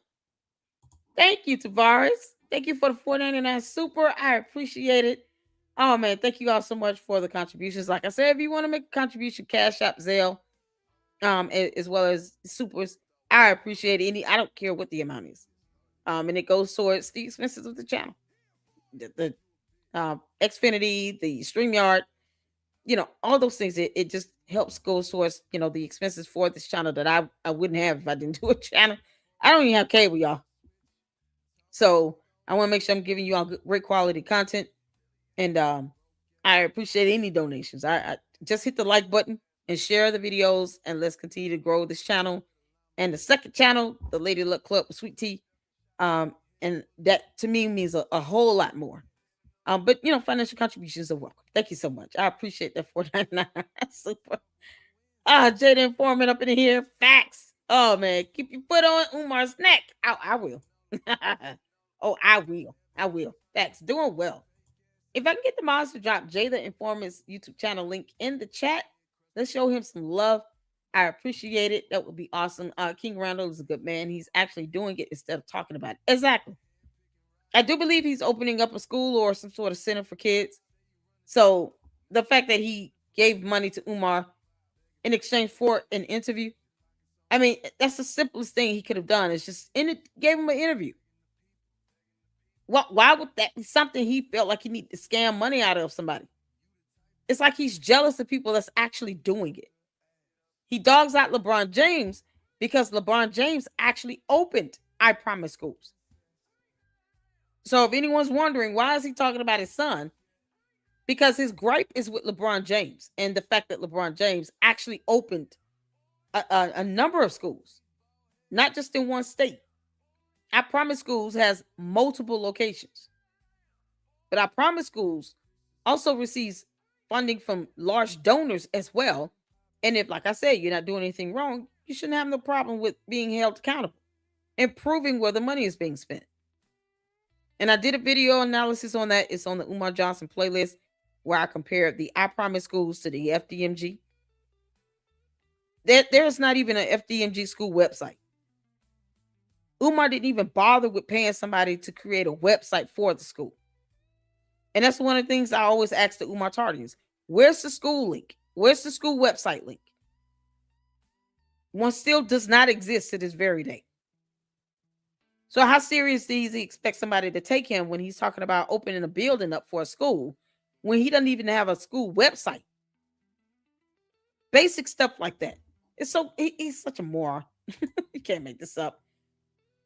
Let's see here. Ing 360 said, I just got here. I've heard of Umar Johnson. He's guest starred on a lot of shows, and his views on modern segregation are very interesting. What is going on with him now? He's a liar. He's a liar. Lenae Stacks has taken him to court, so we're about to check out what occurred with that hearing. But he's a liar. He's not opening up any schools. He's not doing anything. And of course, the jealousy he has against LeBron and against the other basketball player, Jalen Rose, that opened up schools and stuff, is simply because they did the right thing. Umar doesn't want to take government funding, even though he wants a government break. He wants to get a waiver to not have to pay vacant property registration fees. So he doesn't care if the government pays those fees or waives those fees for him, which is still less money that FDMG has to put towards those fees. But he doesn't want to take funding from the government because he knows they will hold him accountable. He wants Oprah to actually give him money for FDMG when she can open her own school. And I believe she has. I don't know if she did in the U.S., but I do believe she has created a couple schools. And she could open more if she wanted to. So why would she give him money for FDMG when he can't even prove he's the registered agent and he doesn't have a school website? No school website. But he wants Oprah Winfrey to give him money for FDMG. Child pollution. You can't make this up. Umar's a moron. No, they're not going to do that. All right, y'all. Let's get to this video here. It is over 2 hours, 50 minutes long. So I'm not going to play the whole thing. I think I put the video link in the chat. So make sure you guys check out the video in its entirety because it's almost 3 hours. And I'm going to speed it up just a bit for the sake of brevity because it is a lengthier video. But we're definitely going to get to the beginning and see what's going on with this court case. And there's a second video I wanted to play out because, it just needs to be shown. All right, let's get to it. Put a one in the chat if you can see it here. Let's go. All right, welcome everyone. Thank you so much for tuning on in. This is breaking news. We have a special guest. Lenae's back. the undefeated Lenae. The undefeated I want to thank everyone for tuning on in. And we got a bit to get into. There's been some developments that have taken place behind the scenes. We've kind of referenced them a little bit, but Lenae's here to kind of give people an update on what's been taking place. Lenae, you there? Yes. All right. So I know there's been a lot going on. I don't know where you want to start. It's totally up to you. Thank you for bringing this information to us. We appreciate it. No problem. Well, let me see where I can start. I said that I wasn't going to give you guys anything until after it's already happened. That's just to make sure that he doesn't do something to try to counter, like a counter move. And it just works better like this with the internet. So we had court today. And that was you and Umar had court today. Yeah, me and Umar, had court today. If you could call it a trial, that's what it was. So he showed up. He brought with him a lady, Malika. He brought her with him. We know he needs a handler, so he brought a handler. And we went through the process. Now, the thing that is strange about this, the ex parte, they're like clapping it up because he didn't really win it. I just didn't get it. And the reason why I didn't get the ex parte is because the judge decided that the evidence wasn't enough in order to grant it. But it wasn't, it was a step that had to be taken, but it's not like end all. You know what I mean? So we got to, when we got up in front of the judge. Okay, so she's saying that there was a request for an ex parte hearing, and the judge did not grant the request for the ex parte hearing, is my understanding. And I'm assuming that because ex parte hearings are specific for like protection orders, especially when you are expressing that there's a threat from someone to do physical bodily injury or harm to you. Then you go and you can seek a protection order. So ex parte hearings can be done in the event of a protection order for a protection order. Because if you're saying that this person is threatening you and they're going to do you physical bodily injury or harm, the last thing the courts want to do is put you both in the courtroom together at the initial for the initial phase of this. So the first hearing could be ex parte.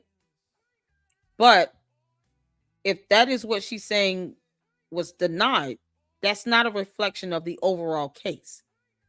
The case could still be open and active. It's just a matter of a motion or a request to the court for something specific in the case that has been denied, not the entire case being dismissed and closed. That's not how court works. And I know Umar and the Umar Tardians don't understand, those concepts. That's not how court works. You can have a whole lawsuit going, and then you have either party file a motion or a petition or, request, and you have a hearing on that specific motion. It's not a trial hearing to end the case. It's just a hearing on that specific motion. And then the judge can either grant or deny that motion, but it doesn't mean that the entire case is closed. So there's a difference in that. I just wanted to put that out there so that people are not listening to this thinking that the case is closed when it was maybe it sounds like an actual request, a specific request or a motion to the court for a specific hearing, an ex parte hearing that was denied, but the case is still open. We were sworn in. I did ask ahead of time. I asked the court. I don't know if they respected it when we actually got there for them to transcribe or video it or videotape it or record it. I don't know if they did that, but yeah, everything just kind of went on left. It's not exactly what I was told it was going to be like, up to the point where I felt so confident I didn't need my attorney. And then also I was coming off of a 10-hour shift. We were supposed to start at 11. We had a long time before we actually started. I think we started around 12. Okay. But really, I feel I'll just say this: he just lies. The man just lies. He lies. He has no problem perjuring in itself. This is not the only court case, so this won't be the only court case. Or not, I want to circle back and do this again with the attorney. I'm up in the air with it. It might be necessary for what is to come that I have it, and that is where everyone is stumped because the judge didn't listen. There were too many things that didn't go the way they're supposed to go. Like up until the point that it was pushed to a trial before she even viewed any of my evidence, which is strange because that determines whether or not it can wait. Like if it's an emergency or it could wait to a trial. I don't understand how that happened, but it is what it is. He lied. Oh, I think you Okay, so let me get to a couple questions here.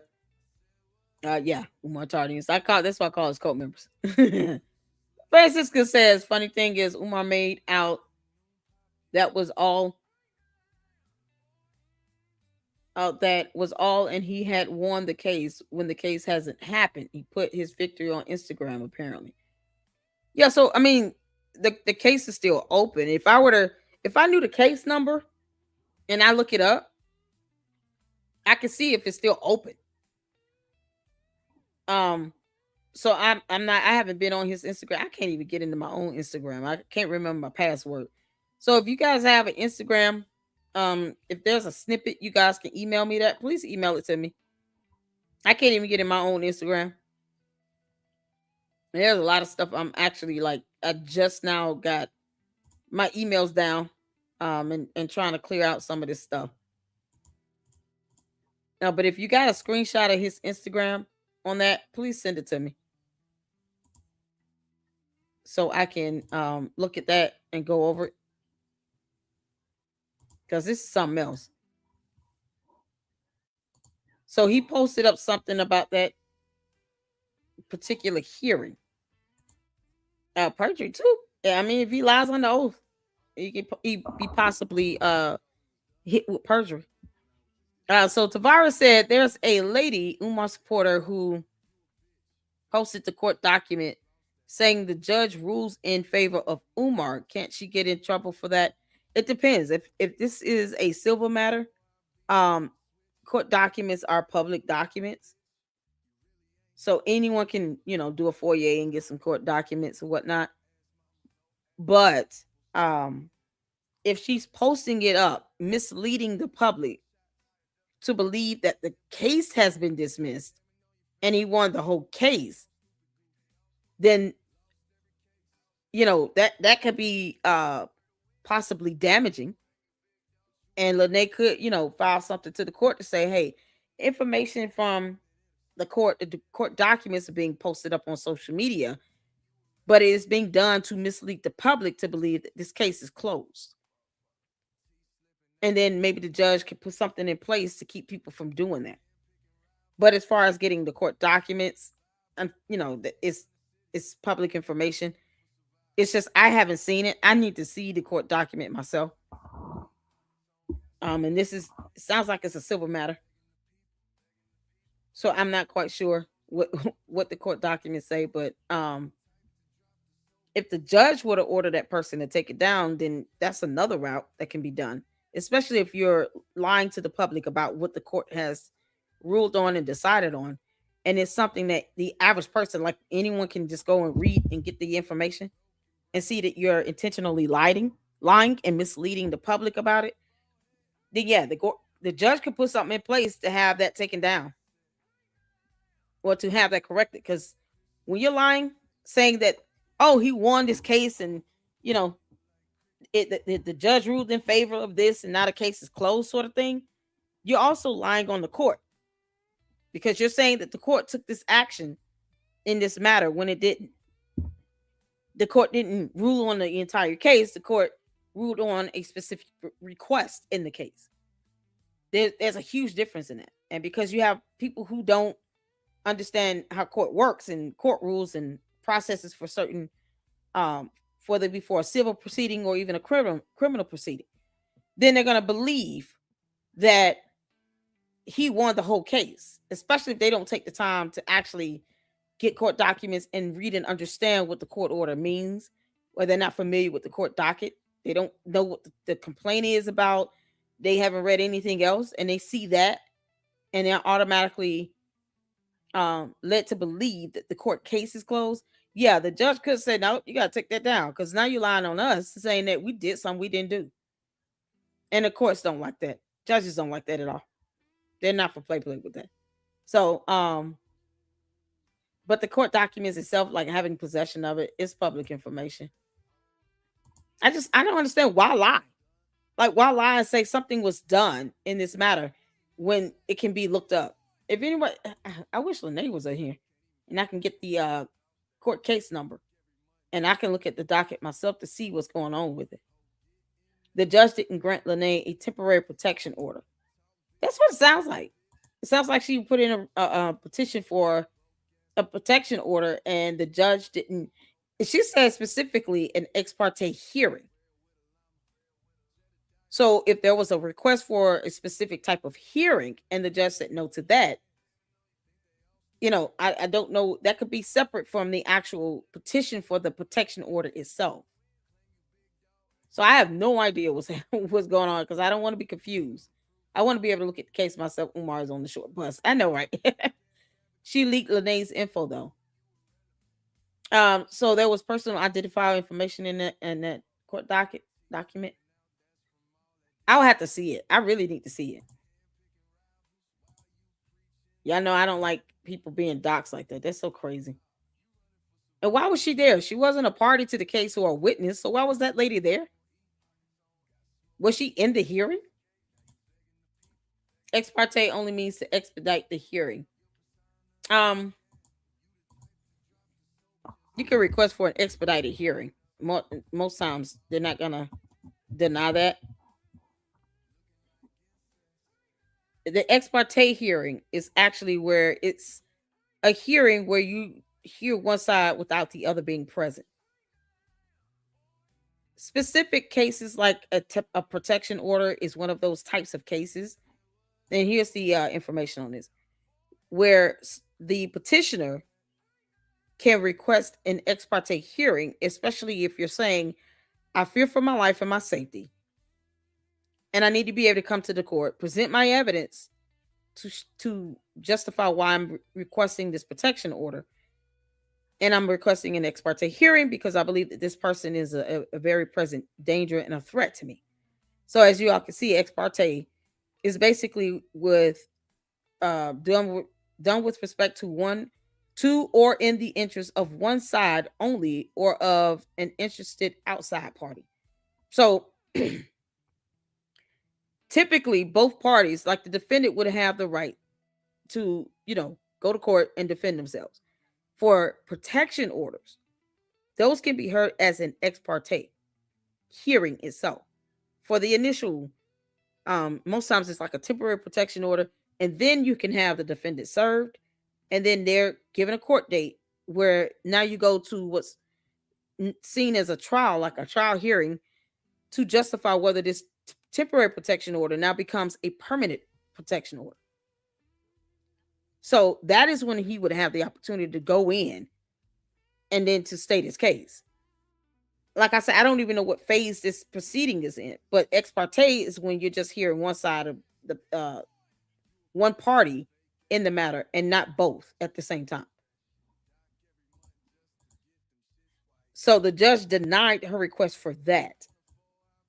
But I don't know exactly what phase they're in with this protection order either. So let's get back to it. Yeah, Lenae, you there? Sounds like her microphone, or I think she's on her cell phone. Let's see if she comes back on. Hold on one second. Yeah, I think she's gonna call back in. Here's video too, by the way.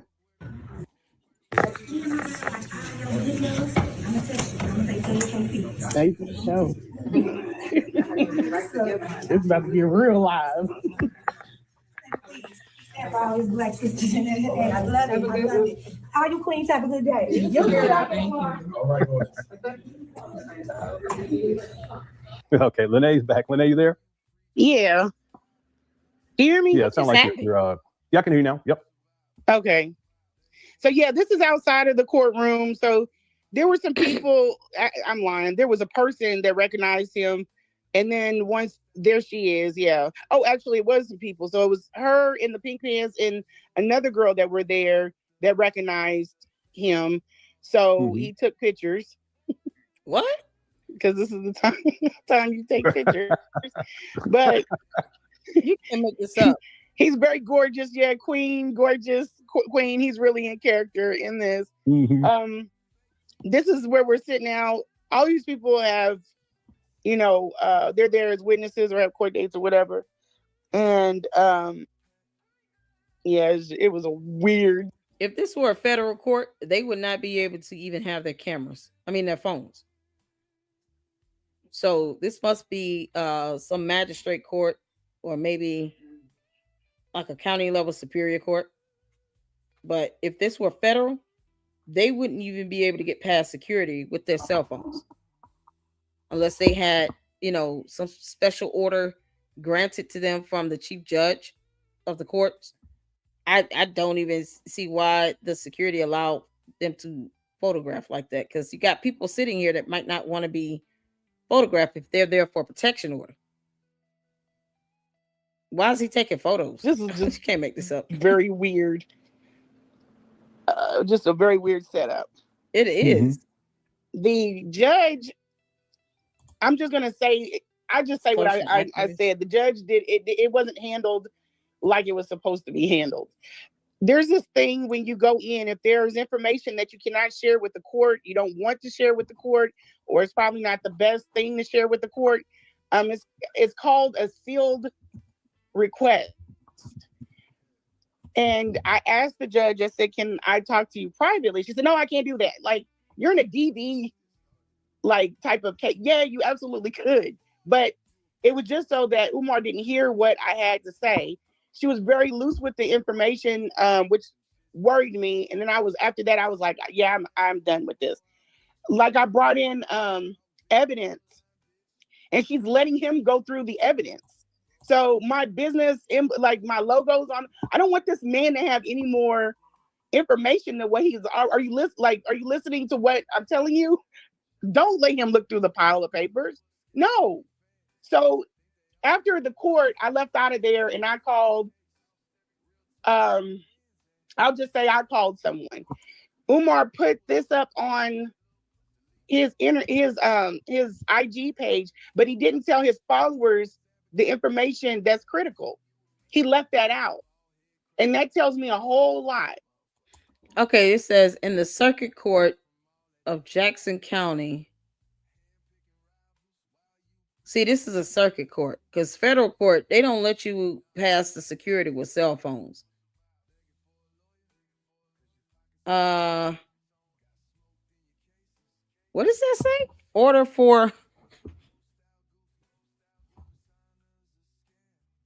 Order judgment for respondent. And I can't see it. Lennon. I did reach out to Lenae and emailed her before I started this live to see if she was willing to share information. He got this on is this his Instagram? Can someone send me that screenshot? If it's on his Instagram. I can't get into my Instagram. Does anyone have access to that? I'm trying to find this YouTube channel as well. I can't click on links from StreamYard, Tavares. Shout out to my mods. I appreciate you all. Can you email me that YouTube channel link? Social justice activist. Is it PP? Is that part of it?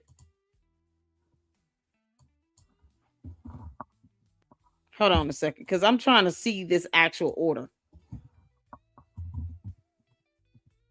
Social justice activist PP.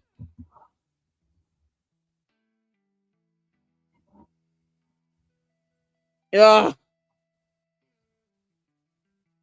if I go on that person's channel, I don't need them talking about, oh, you're trying to use my content, because they petty as hell. The Martardians are just, they don't have brains, they petty, they defend him for no damn reason. It makes no sense. I can look at it, but I'm not putting that person's video on my video. Because they do dumb shit. They go into people's chats just to see what someone's gonna say, and then try to say, oh, you're now you're harassing me. No, you came into my channel. And when you don't understand laws, you F around with me, you're gonna find out for real. Like, this is crazy. She's like posting up a whole bunch of stuff about other people. Like, who is this person? Oh my God, you can't make this up.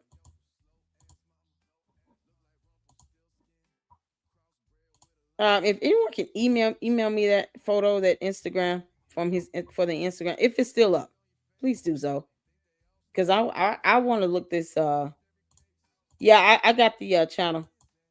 What's the name of his Instagram? I'm not sure anybody know. What's Umar's Instagram? Anybody have his direct Instagram? Man, this is hard to make out. And then I can't even read the case number, because I'd rather just look at the case number. I just see Circuit Court for Jackson County, Missouri. Let me see if I can pull up the case. All right, let's get back to the video, and I'm gonna try to find the case online on the court docket. So what's the information that's he didn't tell them what happened in court. He just said he won. You didn't. Mm-hmm. He didn't win. He didn't win. So the information that I was trying to share with the judge, I had to leave out of the court and call and say, hey, I didn't try to obstruct anything. The judge asked me this in open court. Mm-hmm. And the ex parte even explained to her, the ex parte was not Siobhan's idea. I let everybody know what my plan was. That wasn't my part, like where I was going with things. It was a good step that needed to be taken. I don't know if I'll have to recircle it again, but I didn't come up with that. That came from another organization and another agency. Yeah, can you explain what ex parte means?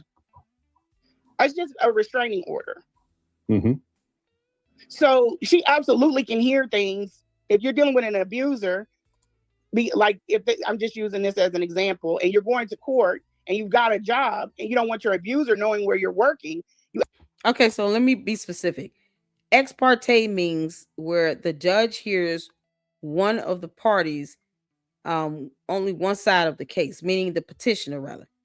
Oftentimes, when it comes to a restraining or protection order, an ex parte hearing is an exception for those types of cases where you can go before the judge without the defendant being present and present your case and your evidence.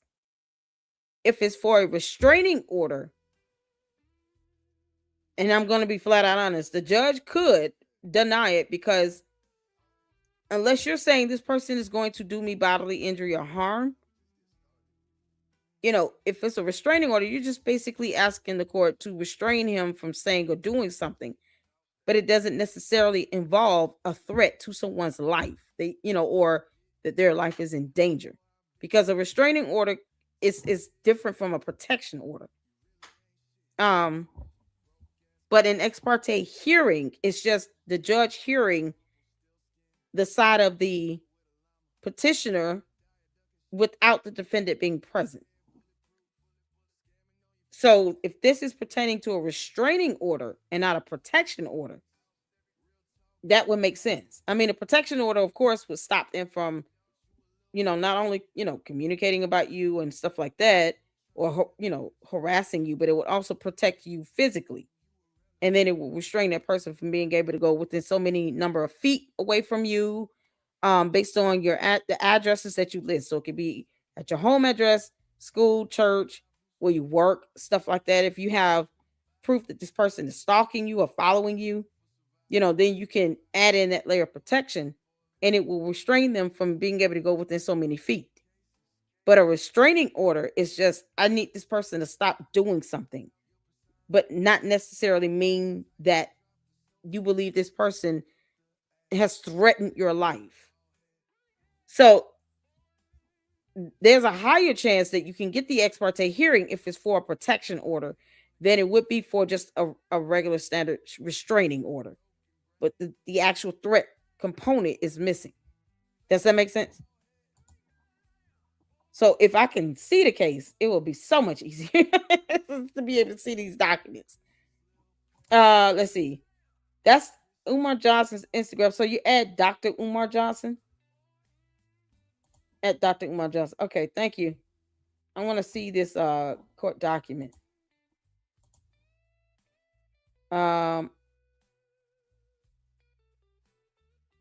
It'll be more. Okay, cool. Okay, yay. So hopefully I can get a copy of that information directly. But it's a little nuance. So it's not like Umar has never threatened people with their life. I mean, he's done it with Lenae. So it's not outside the box to say there's a history of him doing this.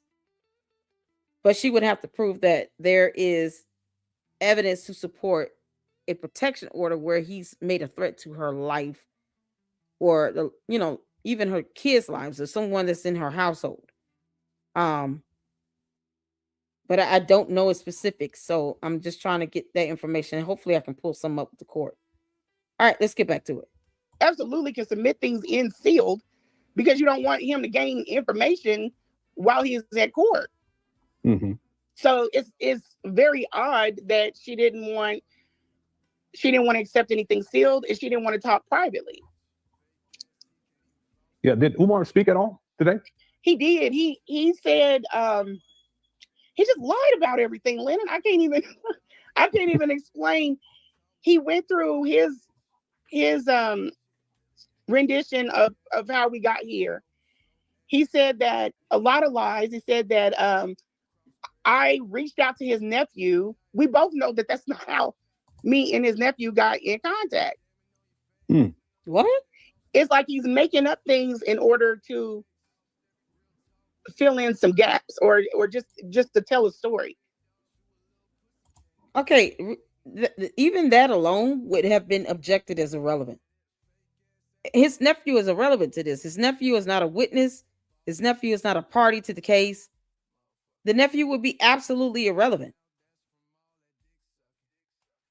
And I would have objected, like, Yana, I object to this. This is irrelevant. His nephew has nothing to do with this case.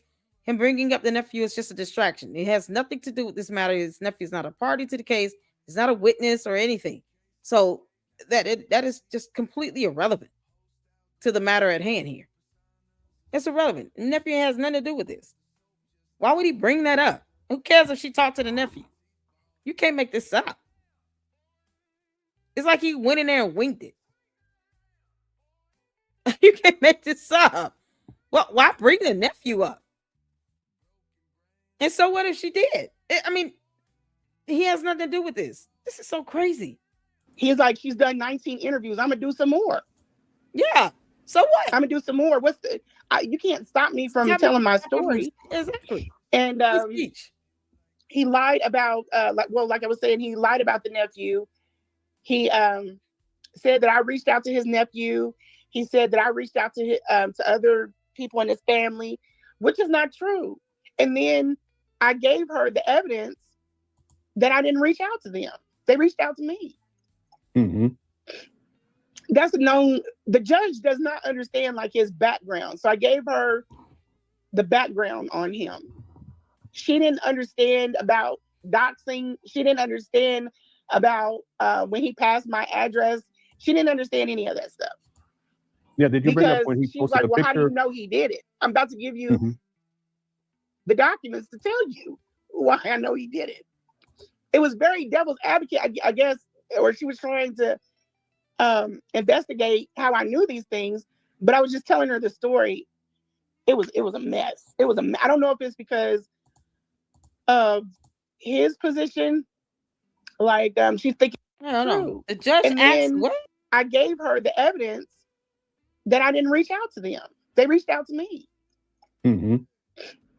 That's known. The judge does not understand like his background. So I gave her the background on him. She didn't understand about doxing. She didn't understand about when he passed my address. She didn't understand any of that stuff. Yeah, did you bring up when he she's posted like, the well, picture? How do you know he did it? I'm about to. So the judge said, how do you know he did it? Because he's done this in videos. He literally gave out her address in a whole damn video. Listen, I'm going to just say this because it's important to understand the judge you're dealing with.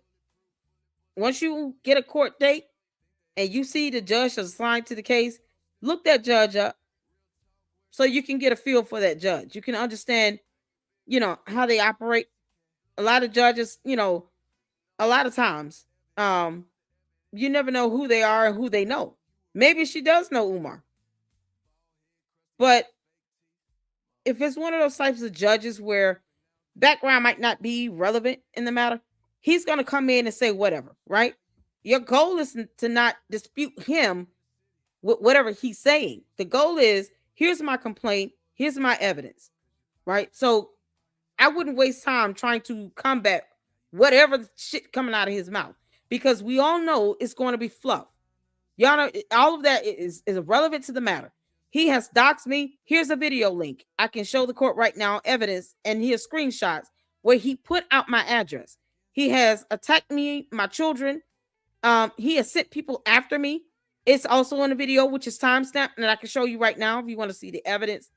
There's a problem with him cyber harassing people, sending out threats to people, having other content creators and individuals tagged into videos while he's live streaming, and then asking people to go after other people, go after his critics, go after people to silence them. Like, I wouldn't even give him the opportunity to be able to respond with no nonsense.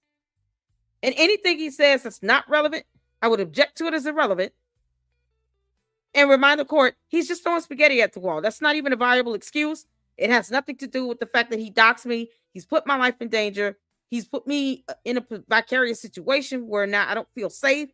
And he has a history of doing this. And here's other videos where you can see that. There's a pattern of behavior. And because he and I had some sort of whatever they had, entanglement, I've even been to his mother's home and helped him with his mother. That is how close we were at one point where he allowed me to come around his mother. So he's accused me of committing any fraudulent activity with his bank account.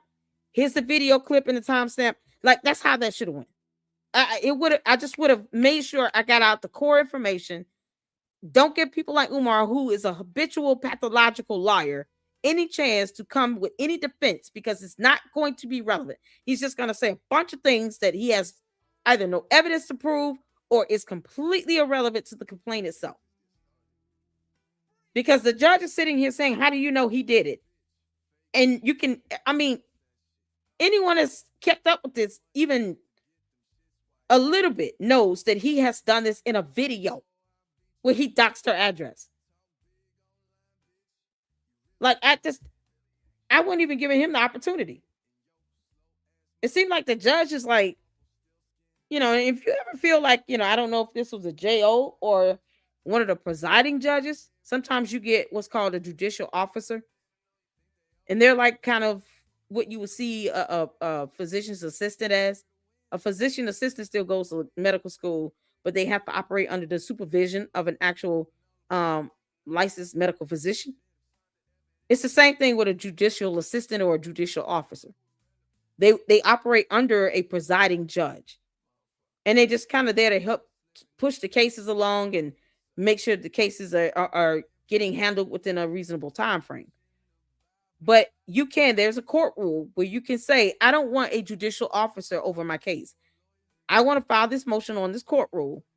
In Georgia, it's 1000.4, where I want the presiding judge to now take over this matter and preside over this matter moving forward. So all hearings, especially the trial or the final hearing, should be heard by the presiding judge, because this judicial officer doesn't understand doxing is a crime.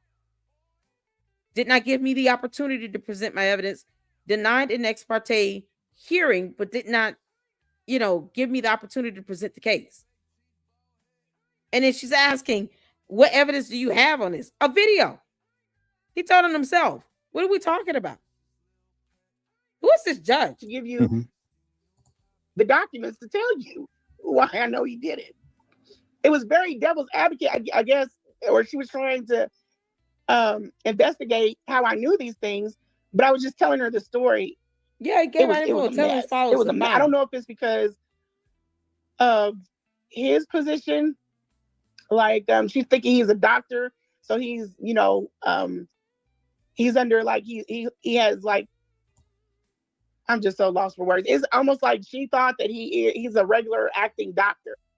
He's not a regular acting doctor at all. Yeah, someone had asked, was the judge a Black woman? No. And you got to understand, this is Kansas City. So this is not something that they're used to dealing with. Everybody's just like kind of dumbfounded on, not about ex parte, just about the course of how the court went, like how things went. It wasn't normal at all. Yeah. So Umar spoke today, and you spoke as well. Yes. Yeah. I spoke first, and so his thing. She's the petitioner. She would have spoken first. This is where, and I understand certain matters. People, especially in civil proceedings, you're not guaranteed a judge, only in a criminal matter. So having an attorney is like a luxury, right? But I think an attorney would have been very, beneficial because they understand court rules. They understand, the rules of objections and how to object. And an attorney would have just gotten straight to the point because they probably have a rapport with the judge as well. Seeing, a lot of these attorneys, they have a lot of cases that occur within the same court. So they stand before these judges often. So they understand the judge's, style and how they handle these cases. Let's say the judge did not know who Umar was, right? If she was able to go first, that's the opportunity to say, here's my complaint. Here's my evidence as proof. And here's what could happen if the court does not grant me this motion or does not grant me this request. Now, discovery has to be exchanged by both parties. But if you believe that there is some information that this person could use against you to continue to dox you, to harass you, to defame you, to attack you, that should not be released to the public, then that would be where you can make that argument. An attorney would know how to do that. And of course, nothing that Umar said was relevant to anything. You talking about, she talked to my nephew. She talked to me. Who cares? Who cares? The question should have been, do you have evidence on that? And even if she did, what was the context of the conversation about? I would not have even entertained that. I would have not even tried to even, argue against that because it's irrelevant. You have to sometimes just, when you know who you're dealing with and who you're going to court against, you have to stay in control of that hearing and of what the judge is being told. And anytime you bring forth a complaint, support immediately. Say what evidence you have to support it. I've been doxxed by this individual. He has falsely accused me of tampering with his bank accounts and having committed some sort of fraudulent activity, and that is highly defamatory. And it also introduced me to being cyber harassed and bullied and stalked. Here's the video clip and here's the timestamp if you would like to take a look at the video.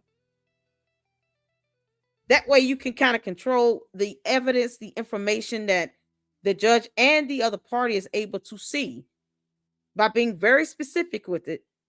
And it takes away whatever excuse he tries to give. Now the judge is like, you don't have an excuse for doing this. Because what she's done is proven that you've done this while you're sitting here talking about something with your nephew. I don't care about that. I care about you sitting here putting out her address all over social media and doxing her and sending people after her. That's what I care about. And the fact that you do this habitually. So it's an art of being able to keep the case focused on what it should be focused on. Sometimes you can, if you don't go in and you don't know how to kind of present that information, especially if the judge tries to come off, not that they want to be intimidating, but let's say the judge coming off like they're being off-putting, off-standing, or they're off-putting and they're not really trying to, what they don't want is this back and forth for he say, she say. Then you know, it can come off like the judge doesn't want to hear it. What the judge needs to hear is exactly what you need to tell them and support your evidence with that. And that's it. He stalks me. He's harassed me. He's retaliated. Here are the videos. Here are the posts. Here's the evidence to support it.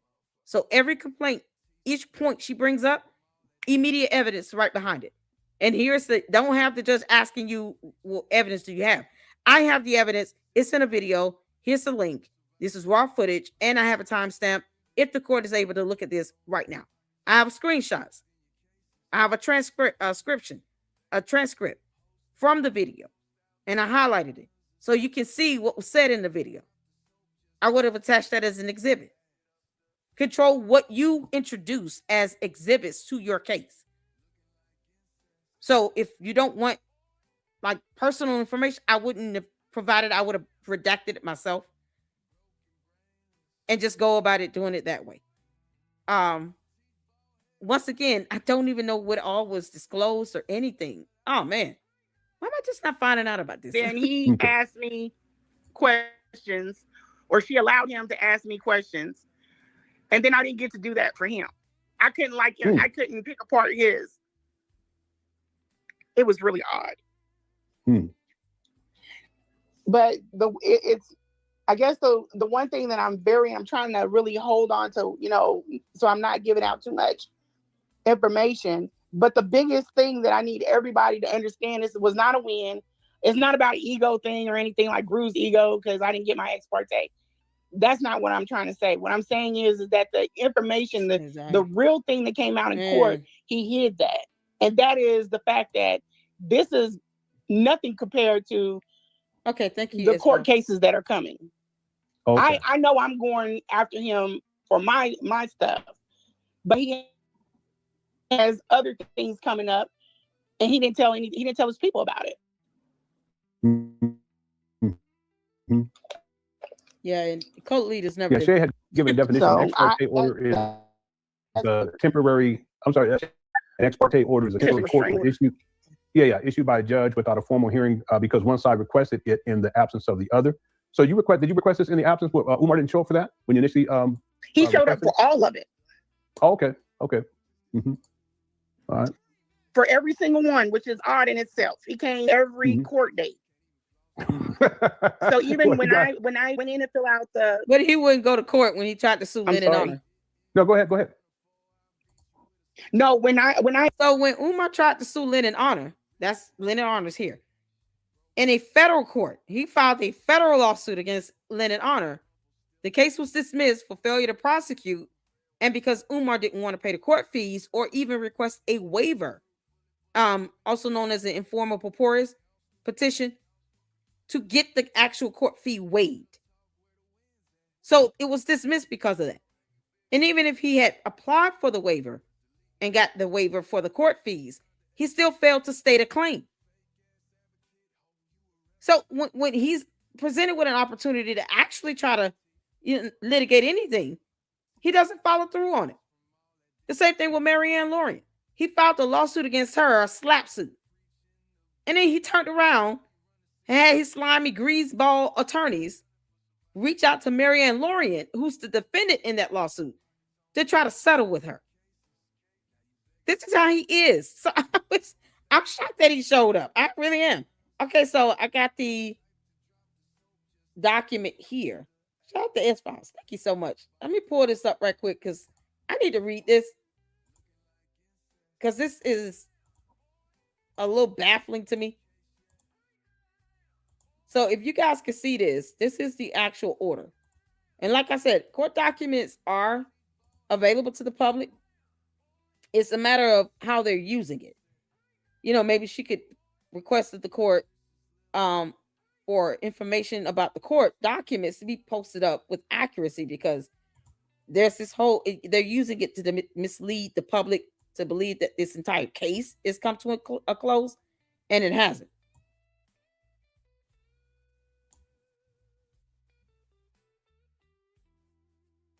So, okay, order judgment for respondent, but they didn't say the actual name of the actual. If it was a motion for an ex parte hearing, then this should have said order regarding motion on ex parte hearing. It would be that specific. So it says in the Circuit Court of Jackson County, Missouri, at Kansas City. I see case number there.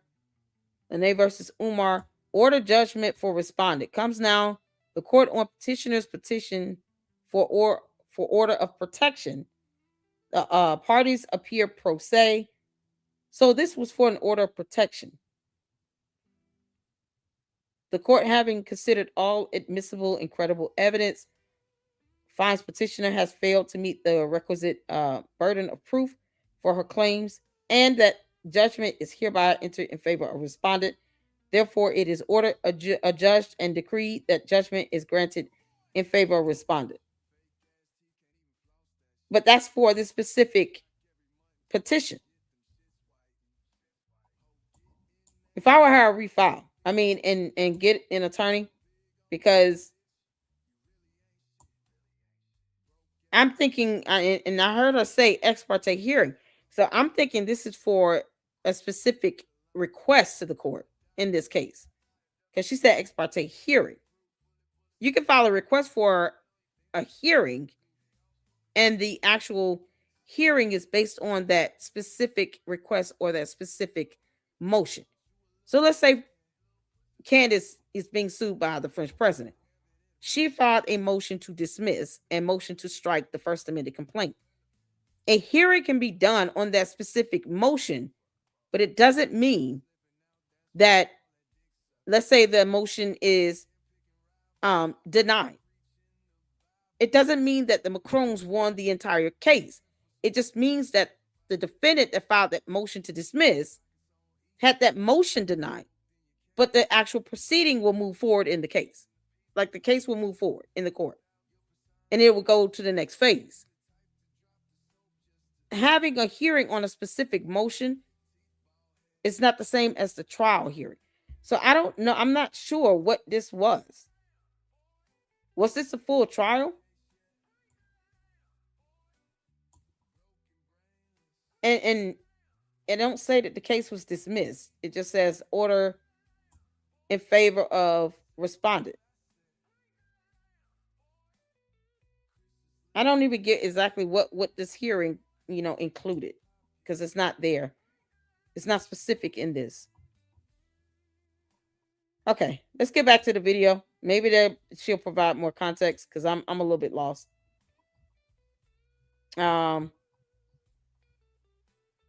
Yeah, I'm a little bit lost. I haven't seen Leonard Honor content in a long time. Used to watch him all the time. When he lived and the kids were young. Love the Honor family. Yeah. All right, y'all. Let's get back to the video, because I'm just trying to get some context on this. I went in and I filled out for the packet. So I did an interview. They said, go put an ex parte in. Go put a restraining order. I said, okay. I have the packet. I didn't have the devices on me, because one is from my AirPad, but I had my phone.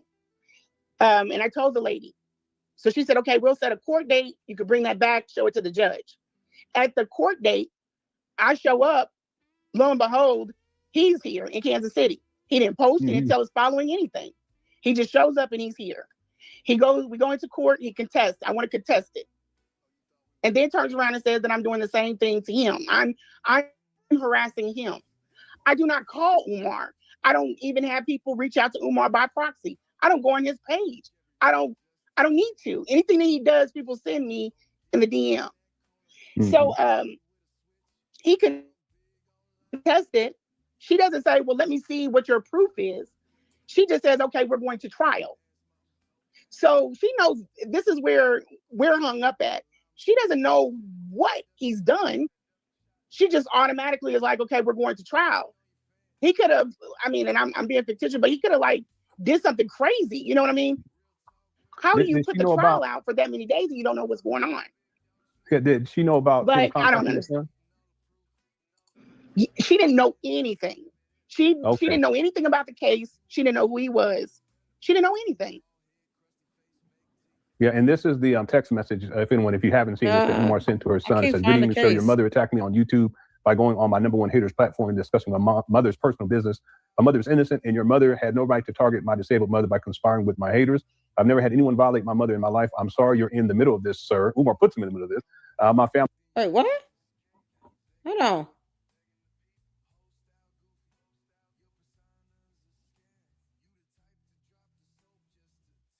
Your mother attacked me?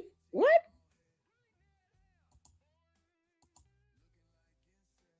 Let me go back because I must have missed who sent this text. I'm harassing him. I do not call Umar. I don't even have people reach out to Umar by proxy. I don't go on his page. Okay, and then I would have said, Your Honor, that is false, and he has not presented any evidence on that. So if the court is not going to fairly consider my evidence and exhibits that I actually have to present to the court today, then the court should be asking the defendant to present evidence on how I'm exactly harassing him. And you're talking about a repeated pattern of behavior here. So he would have to have more than just one piece of evidence. Like, I think she needed an attorney to help her express her case to the court. So did they have the trial that same day, or was there a trial hearing scheduled for a different day? I don't need to. Anything that he does, people send me in the DM. Mm-hmm. So I wouldn't have even entertained it. I would have made him show evidence. She doesn't say, well, let me see what your proof is. She just says, okay, we're going to trial. So she knows this is where we're hung up at. She doesn't know what he's done. She just automatically is like, okay, we're going to trial. He could have, I mean, and I'm being fictitious, but he could have like did something crazy. You know what I mean? How do you put the trial out for that many days and you don't know what's going on?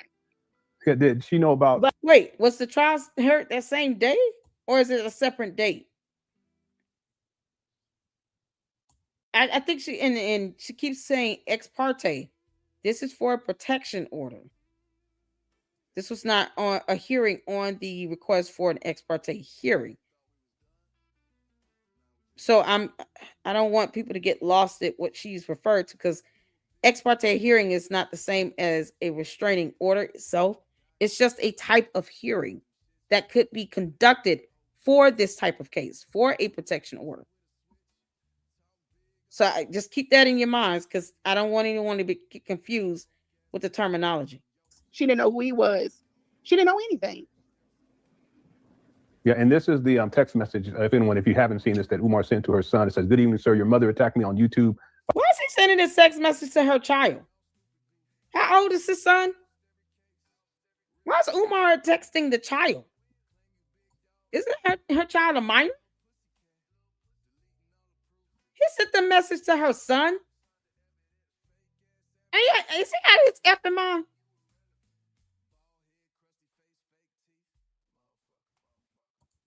Thank you, S-Files. Yeah, email him to me so I can reach out to Jay Witt. He emailed her son. Are you serious? How old is the son? If he's a minor child, why the hell is he even texting a minor child? So she can send this to take this to court and say, this man is contacting my minor child. Why would he need to contact the child again? Address her in court directly. You don't need to text her child. He's stupid. And he's got these Umar-tardians to think this shit is okay. Man, I'll be so pissed. You don't text my kids. How did he get the son's number? Why does he know the son's phone number? Look out your mouth. I would have had this idiot blocked. He should be blocked. By going on my #1 haters platform and discussing my mother's personal business. My mother is innocent, and your mother had no right to target my disabled mother by conspiring with my haters. I've never had anyone violate my mother in my life. I'm sorry. I don't care if Umar wants to abuse the word hate all day. He still won't show proof of life.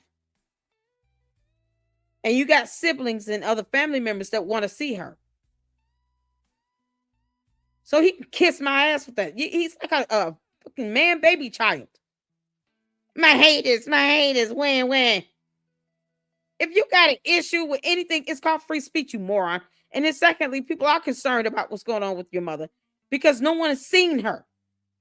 Her own other children are trying to see her. Her grandchildren want to see her. And you are literally harboring her away from the family. You buffoon. Why are you texting a minor child, Umar? You clown. You're in the middle of this, sir. Umar puts him in the middle of this. My family is very angry. This will be addressed one way or another. Okay. Well, the family is not angry. When the family is going on various YouTube channels, wanting, and the nephew particularly, wanting to see his grandmother. He's out of his damn mind. That's laughable to me. For him to sit here and to text the son, though, he's talking about my family is angry. No, they're not. We're not talking about the same thing. He must be thinking of family as in his cult members. Because he doesn't speak for his other relatives. The sister literally called the police and the the group for disabilities. For senior citizens, elder persons, to go to the home to do a wellness check 3 times in 4 weeks. He posted it up on his Instagram that his sister called the police and the elderly association to do a wellness check 3 separate times in 4 weeks.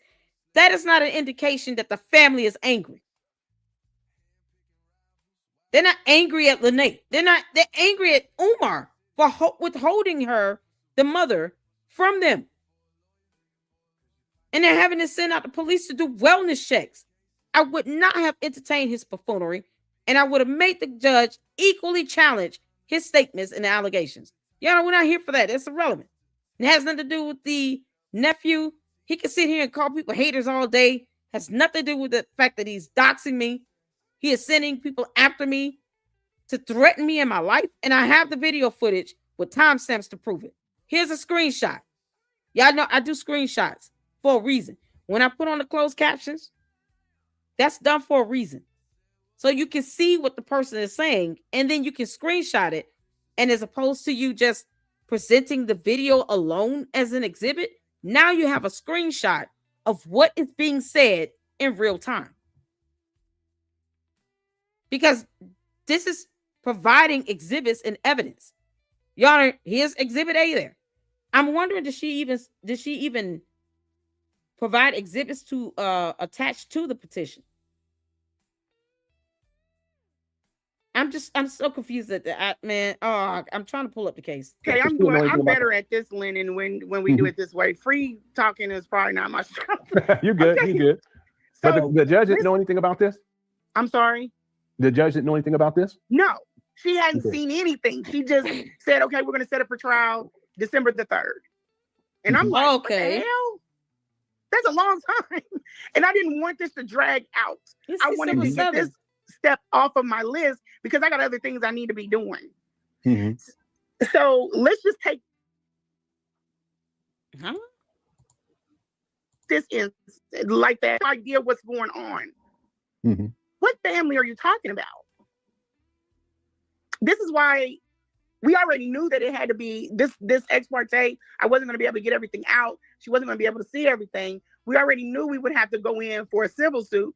But even with this, when we're in there today, he's continuing on this lie. It doesn't fit. It's weird.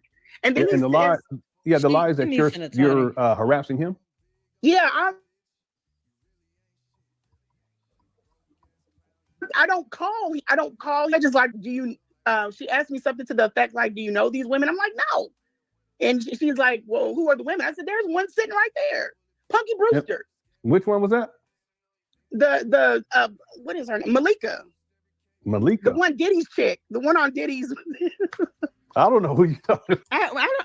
I'm a little lost in this. I'm still stuck on, this text that was sent to her son. And why he felt the need to reach out to her son, like the son is going to do something to his mother. Kara Malagri, I'm gonna email. I'm gonna let her know, girl. You got to get an attorney, because the hearing was done on December 3rd. So when was the ex parte hearing? I missed a step. Yeah, she needs an attorney to come to court with her. You can also request that the court have Umar pay for your attorney. Yeah. Funny how Umar bashes black celebrities left and right, but cries whenever someone criticizes him. Exactly. The haters. We don't agree with you sitting here using money and you can't explain exactly how it's being spent. And then you lie about buying a building when your name's not even on the damn deed.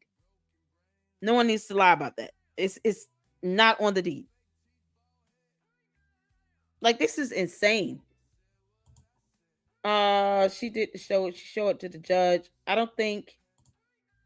Phoebe says, I don't think it was her minor son. She has two. He was the son who organized initially the event in their area, which is how they met. I mean, he didn't need to email either of the children. He didn't, neither of her children. Umar's a liar, pathological. I think it is her older son he sent the text message to. Yeah, what is he expecting the son to do to his mother? He's not going to do anything to his own mother. If anything, he's probably concerned about what this could bring about now, as far as backlash to his own mother. Why would he text the son like the son's going to do something to her? He's not going to. That was just, it's dumb.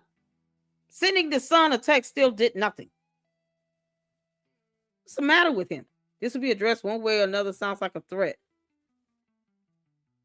So that's what he sent to the son. See, this is what I'm saying. Oh boy.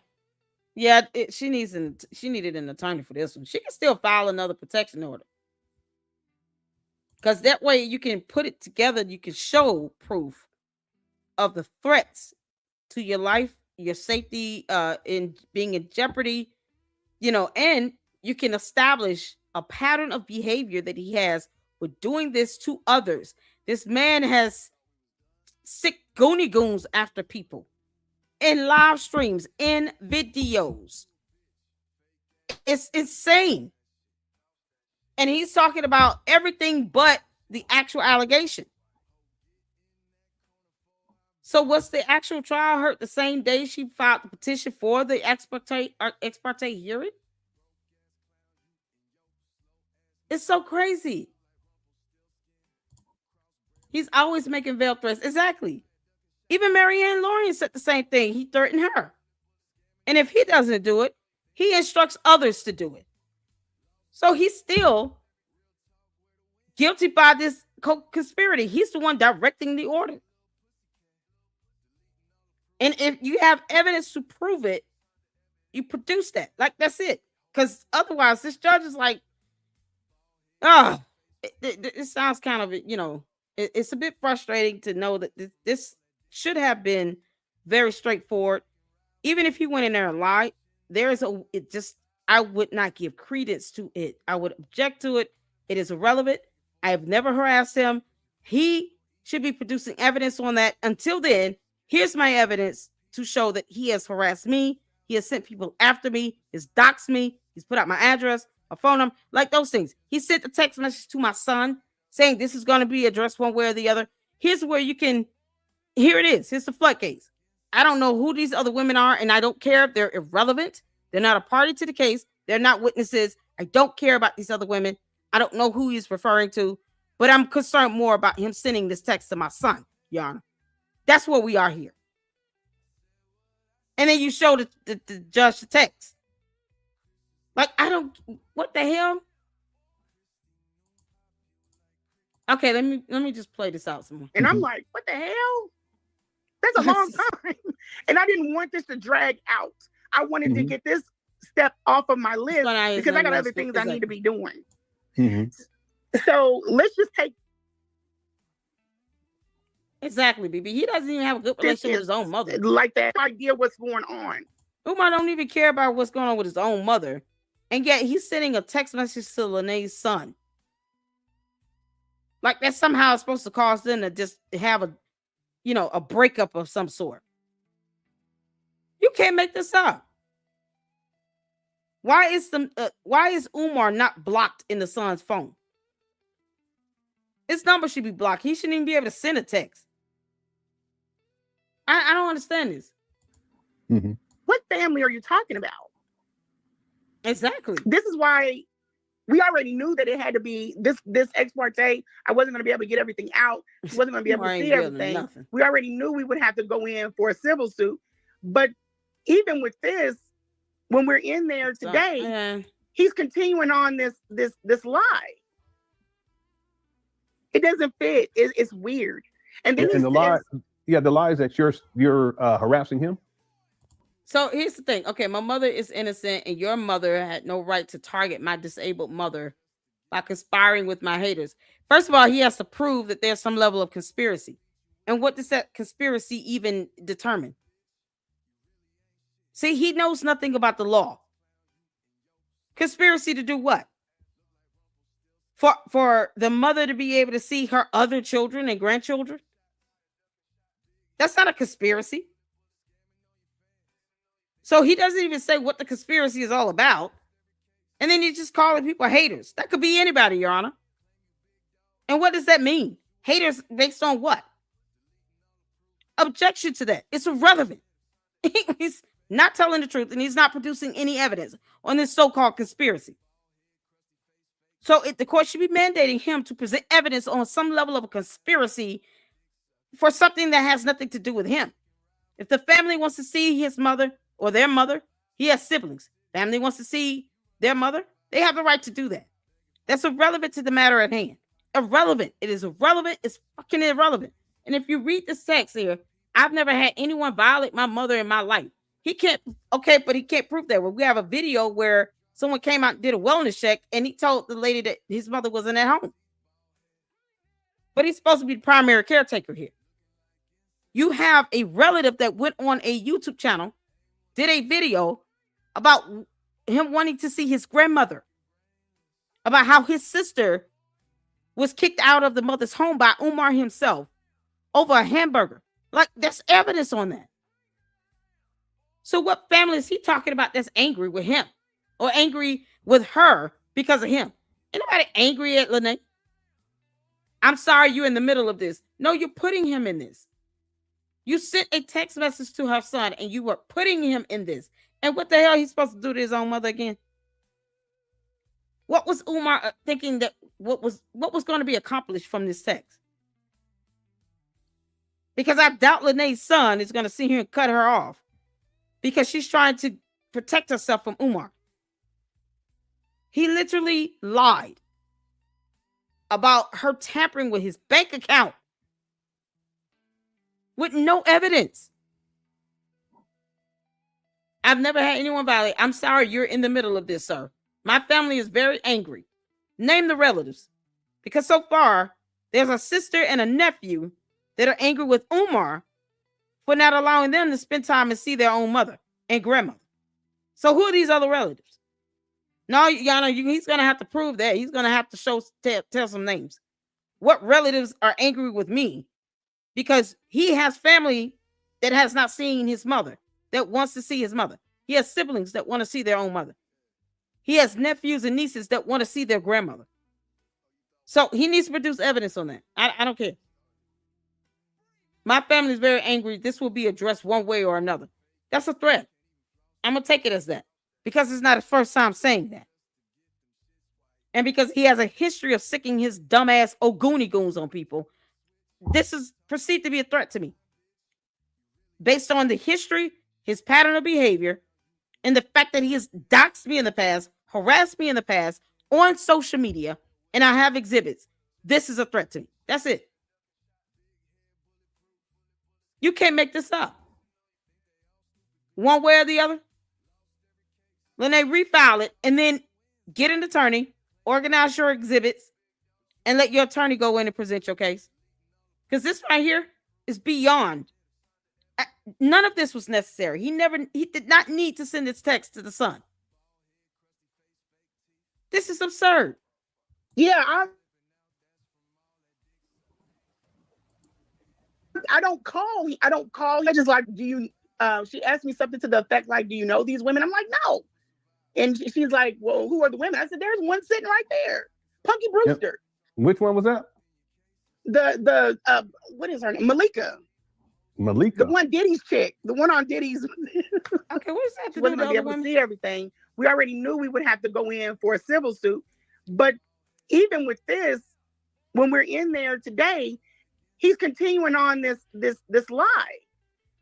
It doesn't fit. It's weird. And then the lie, the lie is that you're harassing him.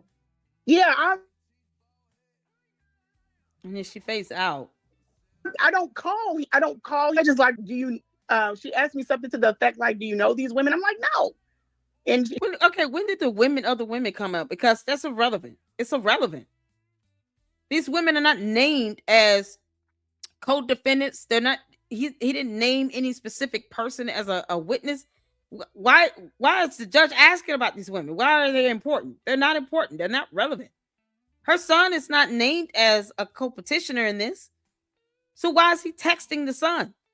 He's not in the middle of it, Umar. You dumb Oompa Loompa. You sent her son in an inappropriate text message where you're talking about something being addressed one way or the other. She can perceive this to be a threat based on your history and the fact that you've doxed Lenae in the past. And you've sent people after others that were your critics, like anyone owes you anything. He's not God. He's an unemployed mere mortal that don't even want to admit to him passing out, that has not even taken care of his own kids, that treats his own mother like crap, and lies about every wellness check that is done by the police and the elderly association. Why not let your relatives see their mother and grandmother? He's harboring her in the house. Asking for proof of life is not even, it's not unrealistic. It's very reasonable. If you got siblings and relatives that are saying, I want to see my mother and my grandmother, I haven't seen her in months, in years. We can't get her on the phone. He won't let us in. He won't even let the police do a wellness check 3 times in 4 months. What the hell is he hiding? To say we demand proof of life? It's not something that's so unthinkable. You just saying that you've never done anything to violate your mother means nothing. Because there's evidence where you're literally withholding her and harboring her from her other family, from her other children. You put out your niece over a hamburger. So the fact that he can't prove that is enough in and of itself. But this is where, an attorney would have been able to argue with that and object to most of the stuff he was saying because it's irrelevant. None of those other women don't mean shit. She's like, well, who are the women? I said, there's one sitting right there, Punky Brewster. Yep. Which women one was that? What? What is her name? Malika. The one Diddy's chick. The one on Diddy's. I don't know who you're talking about. Diddy's band. This is a mess. And then he brings up in court. He's like, oh, she thought that I was messing. I'm sleeping. She thinks that I'm sleeping with her. So that's why I don't give a shit who you're sleeping with, sir. What? He's trying to. What the hell? Malika is a chick from Making a Band. Making the Band. She dresses like Punky. She's like a black Punky Brewster. She was there? Yeah, she's his handler. I told you this from the other girl in Ghana. Umar can't do things on his own. He needs somebody there. Wasn't this he's the an lady idiot. down? She looked like the lady that was down there in She's the lady that was with the doll. Oh my God. Yeah, she's his handler now. And he What in the rotates world? them out. Tiffany was a handler and was a handler. Yeah. These people are like his handlers. Yeah. Sharon. Yeah, Sharon's is a handler. She looks like a patient lady. She's probably dingy too, but she looks patient. He needs women to help him do things. Like even when we were going into court, he's unsure of things. Like, how do you not know? Just go through the damn door. He's holding up traffic, determining whether she's gonna stay outside or go in the door. Just go through the damn door. She'll walk. Okay, is this the lady? You know, and then the sheriff's department is in there. It's a strange situation. Yeah, that's her. Oh my And then God. she comes around the corner. He's got them so on this. She's obsessed with Umar kid. I'm indifferent about this woman. She comes around the corner like, yep, I'm here with him. And I'm like, bravo, chick. Go have it. Like, I don't give a shit who he's here with.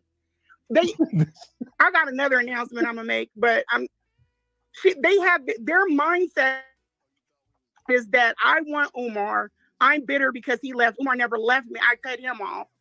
That's irrelevant. I don't care if he knew that he could have it, but it's messing up the flow of the stories. Things are not matching up. There's no way what happened today would have been able to happen if I'm crazy in love with Umar. It's irrelevant. That's not what it is. I don't have any.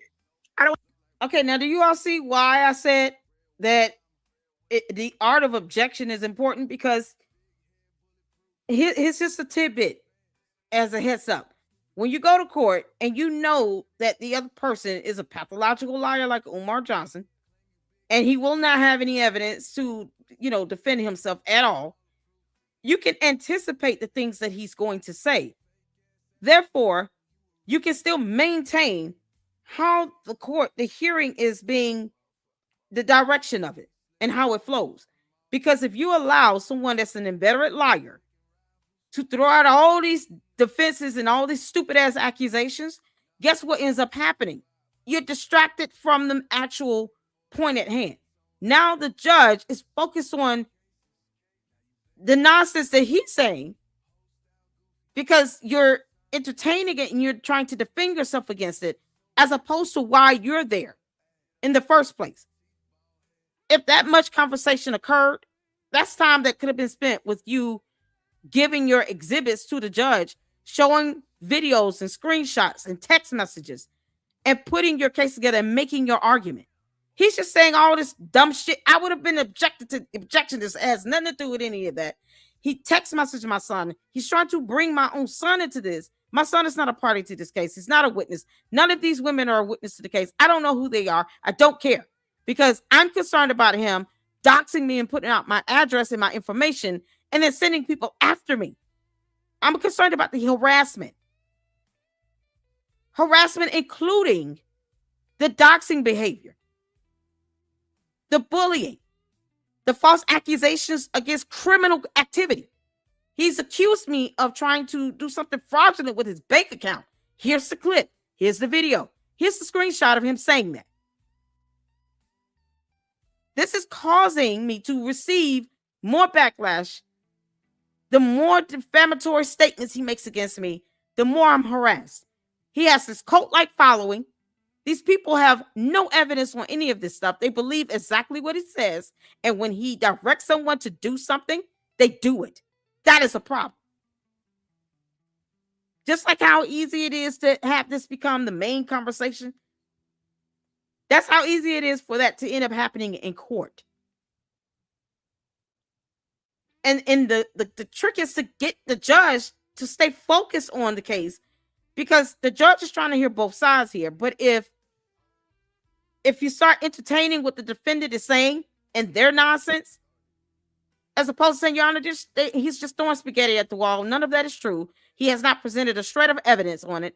And I would urge the court to review my evidence, because he has none. He's just throwing out accusations that are baseless. And this is his MO. This is his pattern of behavior. Now you can flip it back on him. You can flip it back on him. But if she refiles and she gets an attorney, the judge will take that a lot more seriously. I just don't understand exactly why the judge is entertaining his nonsense. It's unnecessary, because it should have been just objected to and it should have been shut down. He doesn't have any evidence on this, then it should be irrelevant. And I'm objecting to it as irrelevant. These people are not a party to. I don't know who any of these people are. They're not witnesses. They're not a party to the case. I don't know or care about these other people. I only care about his actions that are causing me, to receive all these, attacks and harassment and being doxxed. This is what's getting out of control. And here's my evidence. How much of this video do you want to see? I have a timestamp. I'm ready to play this video right now. How do you want this to go? It would have been very hard for him to try to defend the actual evidence. But at least she would have been able to stick with her allegations and focus in on that. You're trying to present a case that your life is in danger and that you fear that he's going to do something to you directly, or he's sending someone out to do any physical bodily injury or harm. You're requesting a protection order. All that shit he's talking about is irrelevant. Who cares what his defense is? That's how I would have said it. I'm objecting to it. It's irrelevant. That has no bearing on what I'm requesting and the evidence that I have. That's it. And the judge would say, okay, well, go ahead and, produce your evidence here. Have any feelings for him, like, and then I have to know, and I'm just gonna say this, I would have to hear how Lenae went into this and presented her case. I mean, because if it's attorneys know how this should flow and they know exactly what to say and how to put it so that the judge can see, okay, you make this allegation and you have this evidence that directly supports the allegation and continue to keep the case on, keep things on track. I would have to hear how she opened this up. She was able to speak first. I would love to hear her opening argument on this and her opening statements to this. Because if it's not organized, if it's choppy, if it's almost as if you're unsure of things and you're just present the evidence, the exhibits you have. If that's not flowing, then the judge could easily be distracted by whatever the defense is, where he's making all these statements and he's just coming back to back with it. And it has nothing to do with the other. And you're trying to defend yourself against his baseless statements. So I would have to hear what she said too to make sense of this, because I'm a little bit thrown off. I'm trying to get a gist of what was said. And because that's missing, it's hard for me to be able to give, some thorough commentary on this. It's kind of like I'm just following along with everyone else. And I'm almost at a loss of words because he's just throwing stuff out there that makes no sense. Like that. But it helps his story to keep that. Umar's just saying whatever. So they keep coming at me like, want him, and I just can't get over the fact that he's gone. We're far down the road. Sorry. Yeah, I'm sorry. So people are confused. This is it's a lot. You went to court today, but then you bring up handlers. You bring up Malika. Malika used to be on Making the Bands with Diddy. I'm sorry. No, we're trying to put the pieces together. But you're saying because I'm a terrible storyteller. No, that's fine. So, but you're saying she was there, and she was also down there when Umar was down at the what is it called? Nat Turner. Nat Turner land, and I blurred her video out. But she was there. There, okay. Sharon was there. That showed dolls. It was like a barn type of a situation. So she's all the way down there. People are trying to figure out. Okay, so she was there today in support of Umar in the courtroom. Yes. Okay. So was she there as a witness? Because of course he didn't give a witness list. So he brought a witness to a hearing, and the judge nor the other party was informed that there will be a witness, because what's good for the goose is good for the gander. Let me read some of y'all's comments. Jay Williams said Umar was saying she's a jealous ex. So that's his whole argument to this text he sent to her son. This is going to be handled one way or the other, or him doxing her, or making derogatory statements online in videos. Like, Umar's such a fucking clown. No one's jealous of Umar. He got no job. Umar, you don't have a job, you fat roly-poly. You don't have a job. I honestly don't see how anyone can be jealous of any other woman choosing to be with his ass. He's unemployed. He's a slob. He has nowhere to live. He doesn't have a car. He has nothing to offer. So any woman that's with him would be taking care of him. Who the hell would be jealous of that? No woman in their right frame of mind would be jealous of another woman taking care of a grown-ass man who refuses to work. There's nothing to be jealous of. Your Honor, I'm not jealous of someone that chooses to date this man that's unemployed, who didn't even, raise his own kids. They would be taking care of him like a child. Why would I be jealous of that? It's irrelevant to the actual matter at hand. We're talking about a protection order that I'm seeking from this court. And he's trying to say that I'm a jealous ex with no evidence to show that I've harassed him in any shape, form, or fashion. Period. Umar, you're not that smart. You're just not. You just run your mouth. He's insane. He calls everybody a hater. Your Honor, he calls everybody a hater. He says everybody's jealous of him. So it's irrelevant. Oh, my good Lord. Of course, that's his go-to. Exactly. That's why she brought up the women. Oh, okay. I was trying to figure out how is women coming up. Haters are jealous. Women are jealous. That's what he says. Jealous of what? Exactly. Anybody jealous of somebody else unemployed? These women want to take care of this unemployed, grown-ass, 51-year-old ball of 8 meat. Let them do that. No one is jealous of that. Yeah, I have no jealousy or envy towards a woman that chooses to take care of an unemployed grown man. None. There's nothing to be jealous of. The devil is a liar. Moving on. You can't make this up. Yeah, I mean, it's the worst thing. Yeah, oh, she just jumped. I want his sloppy ass. Like he need a bath. I don't understand what the Diddy thing is. And I'm gonna tell y'all something. I don't watch like cable television like that, so I have no idea who's on making the band or any of that. And the fact that he brought that up, I would have just objected to it as irrelevant. It has nothing to do with anything. That person is irrelevant to the case. They're not a witness. They're not a party to the case. I don't care who they are. They can literally not exist, and it would not change the substance of the case itself. That's it. Yana, that person doesn't even have to be here, and it still will not change my complaint and my exhibits that I have to show this court. They are completely irrelevant to this entire matter. Like, he can say whatever he wants to say, but he needs to explain this evidence. He needs to explain these exhibits here. This is so crazy. Bro has say TV I do. That's the Roku screensaver. I don't care who he is. He's unemployed and jobless. Yeah, the trolls are up in here, y'all. The Umar Tardians. They're here in effect. The Umar Tardians have entered the chat. Give a damn about who he is. He's a nobody. He doesn't work. That's all I need to know. Child, please. Nothing jealous about. There's nothing to hate on. Who hates on an unemployed 51-year-old ball of 8 meat? Calling himself King Kong and Shango Stick and all this crap while he hangs out in Hyde Park with transgender women. Child, boo. Nothing to hate on with that. You can't make this up. You serious? He's a bum. Exactly. Francisca, he's a bum. You don't get jealous of some woman choosing to take on him as a responsibility. He has no substance, nothing to offer anybody. Because he's not somebody that can do like a standalone person. He needs somebody there with him in case you got to fill out forms or stuff like that. So that's why she came, or she could have been there for moral. They're never there for moral support.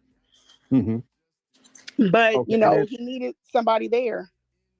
So let me see a transcript. She had said that Lenae sued Umar. She requested an ex parte order, temporary order against Umar to prevent him from doxing her online. But he's already done that.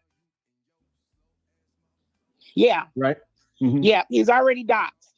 Yeah. The reason, oh my gosh, the reason why the ex parte I was sent to do an ex parte is for what is to come. In my eyes, they wanted me to have something on protection on me, and I was okay with it. Yeah, her phone is acting up again. Hopefully she calls back in. What she had explained to me was that Umar, he's trying to make it seem like everything is over with. No, this was like just one step in the process. They wanted her to get ex parte, basically restraining order, so Umar would stop doing what he had been doing. He doxed her. He put out a picture. It's called revenge porn. You guys remember that? He put that on his Instagram page. He's had his followers go at Lenae. He does that with everybody though. So what the first step for Lenae was to get a restraining order for that to stop. But Umar's trying to make it seem like that everything is over with. But that's simply not the case. He has a pattern of this. There's a foundation to this allegation here. He does this all the time. He's even tried to sue Lennon Honor, over copyright strikes because he didn't like what Lennon Honor was saying about him, even though it's called free speech and free press. That's why Umar Tardians don't run my platform. They have no power here. Just like the candy ass cult members. We don't do cult. You can't make this up. So you say something he doesn't like, then he sends out the Ogoonie goons after you to break laws. Fuck out of here. It's a clown. Lenae, you there? Yes, sir. I'm here. I'm sorry. Mm-hmm. Oh, it's okay. Yeah. Yeah, so people are just trying to put the pieces together. It's part of the issue is the way Umar is making it seem as if everything is over with, but that's not the case. No. Umar is in a lot of crap, y'all. He's in a lot of trouble. A lot of trouble. This ex parte is, think of it like a preliminary, you know. This started a long time ago. I can't really talk about the specifics, but this happened a long time ago. And I've been holding it. Let me tell y'all, I have held this through this man doxing my kids, through all of the things that he said about me. I have held it. I have held it. But he's in a lot of he's in a lot of trouble. My situation is completely separate.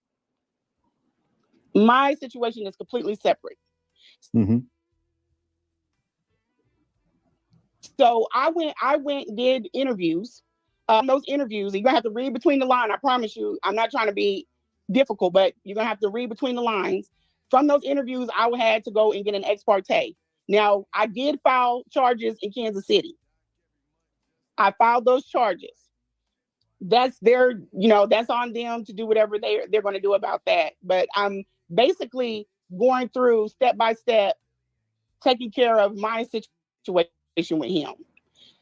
There are other things outside of me that are going on as well. Okay, and this is outside of you, meaning other people? Yeah, we'll say that. Okay. We'll say that. So he's in a terrible mess, but his focus is on this small win. He will be fighting the biggest court case of his life after, the two biggest ones, because I plan on bringing everything I got. But before that started, I needed to put an ex parte in case one of his flying monkeys or him decide that they wanted to approach me.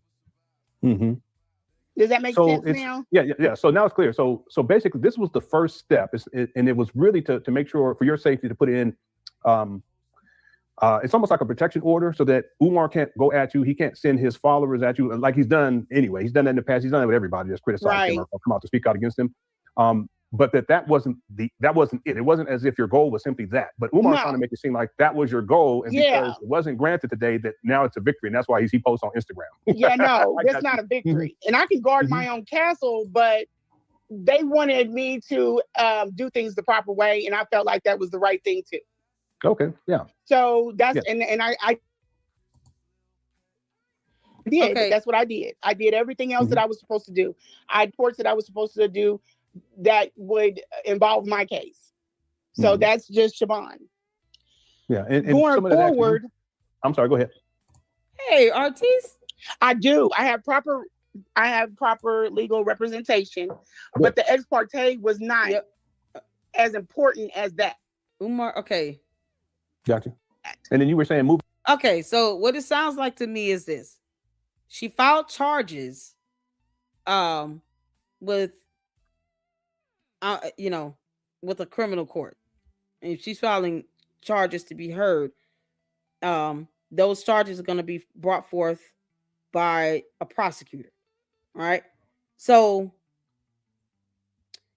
she filed charges. In the meantime, it seems like she's saying someone advised her, because you filed charges against him in a different venue. And typically when you say charges, you mean criminal charges. You might want to think about giving yourself some level of protection. So perhaps you should do a petition for a protection order and request an ex parte hearing. Okay, because that's one of the types of civil proceedings where a judge could grant you an ex parte hearing for a protection order. You have to prove that there is evidence of a threat or danger to your life, and that someone is threatened to do you physical bodily injury or harm. That's just based on the legal definition of that protection order and one of the requisites that you have to prove. You have to meet that burden for that. I don't know if this is a request just for ex parte hearing or the petition for the protection order in its entirety. Seems like was heard on the same day, and then there was a trial scheduled for December 3rd. The judge stated that there was not sufficient evidence based on this order to grant, and I want to say the protection order itself. So, since this is one of the steps that she was told to do because of the criminal charges she filed, what she filed that would be brought forth from a prosecutor to a criminal court. She's saying this is not the end of what I'm pursuing legally. That's what I'm getting out of this. Because she's referring to the protection order as ex parte, when ex parte is a type of hearing, not necessarily the actual name of the civil proceeding itself. Is for a protection order. An ex parte is a type of hearing that you can be granted for a protection order. So keep that in mind here, because she's saying ex parte, and that's just the type of hearing. But the actual charges she filed, that's still ongoing, and that's ongoing in a court. What was this hearing at for this matter? This was in Jackson. Oh God, this was a circuit court. So when you file charges, criminal matters go to a criminal court, or they're heard by a criminal court judge, rather. That could be heard in another venue. So criminal charges are brought forth to the court by the prosecutor or the DA or, AG, something to that extent. But I'm just trying to make sure I'm hearing this correctly. This does not have any effect. This protection order has no bearing on the actual charges she filed. So she's saying, to that extent, this is not the end of everything. This is just one part of it. Does that make sense? I'm just trying to make sense of this. God. Shout out to my mom, LLC in the Insomniac time zone. Oh, child. Thank you for tuning in, RTs. How you doing, honey? Anyone else having audio issues? Can y'all hear? When the video is playing, are you able to hear Tavares? Let me know. The lady he is talking to has crappy connection, but other than that, I'm good. Someone's asking about a bowel movement. That's gross. She sounds like Kiana Belcher. She does remind me of Kiana Belcher. I tried removing my headphones. Audio is fine. Okay. Anyone else having audio issues? Mayan language in the chat. Thank you so much. Yes, you're right. There is case to come. He had no victory.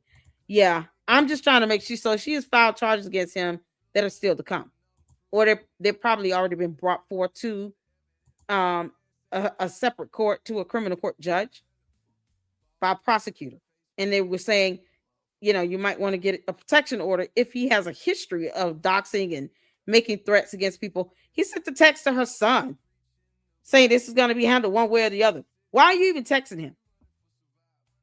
That should have been discussed in detail as to why you felt the need to text her son in the first place. He's not in the middle of that. He's not named as a party to the case.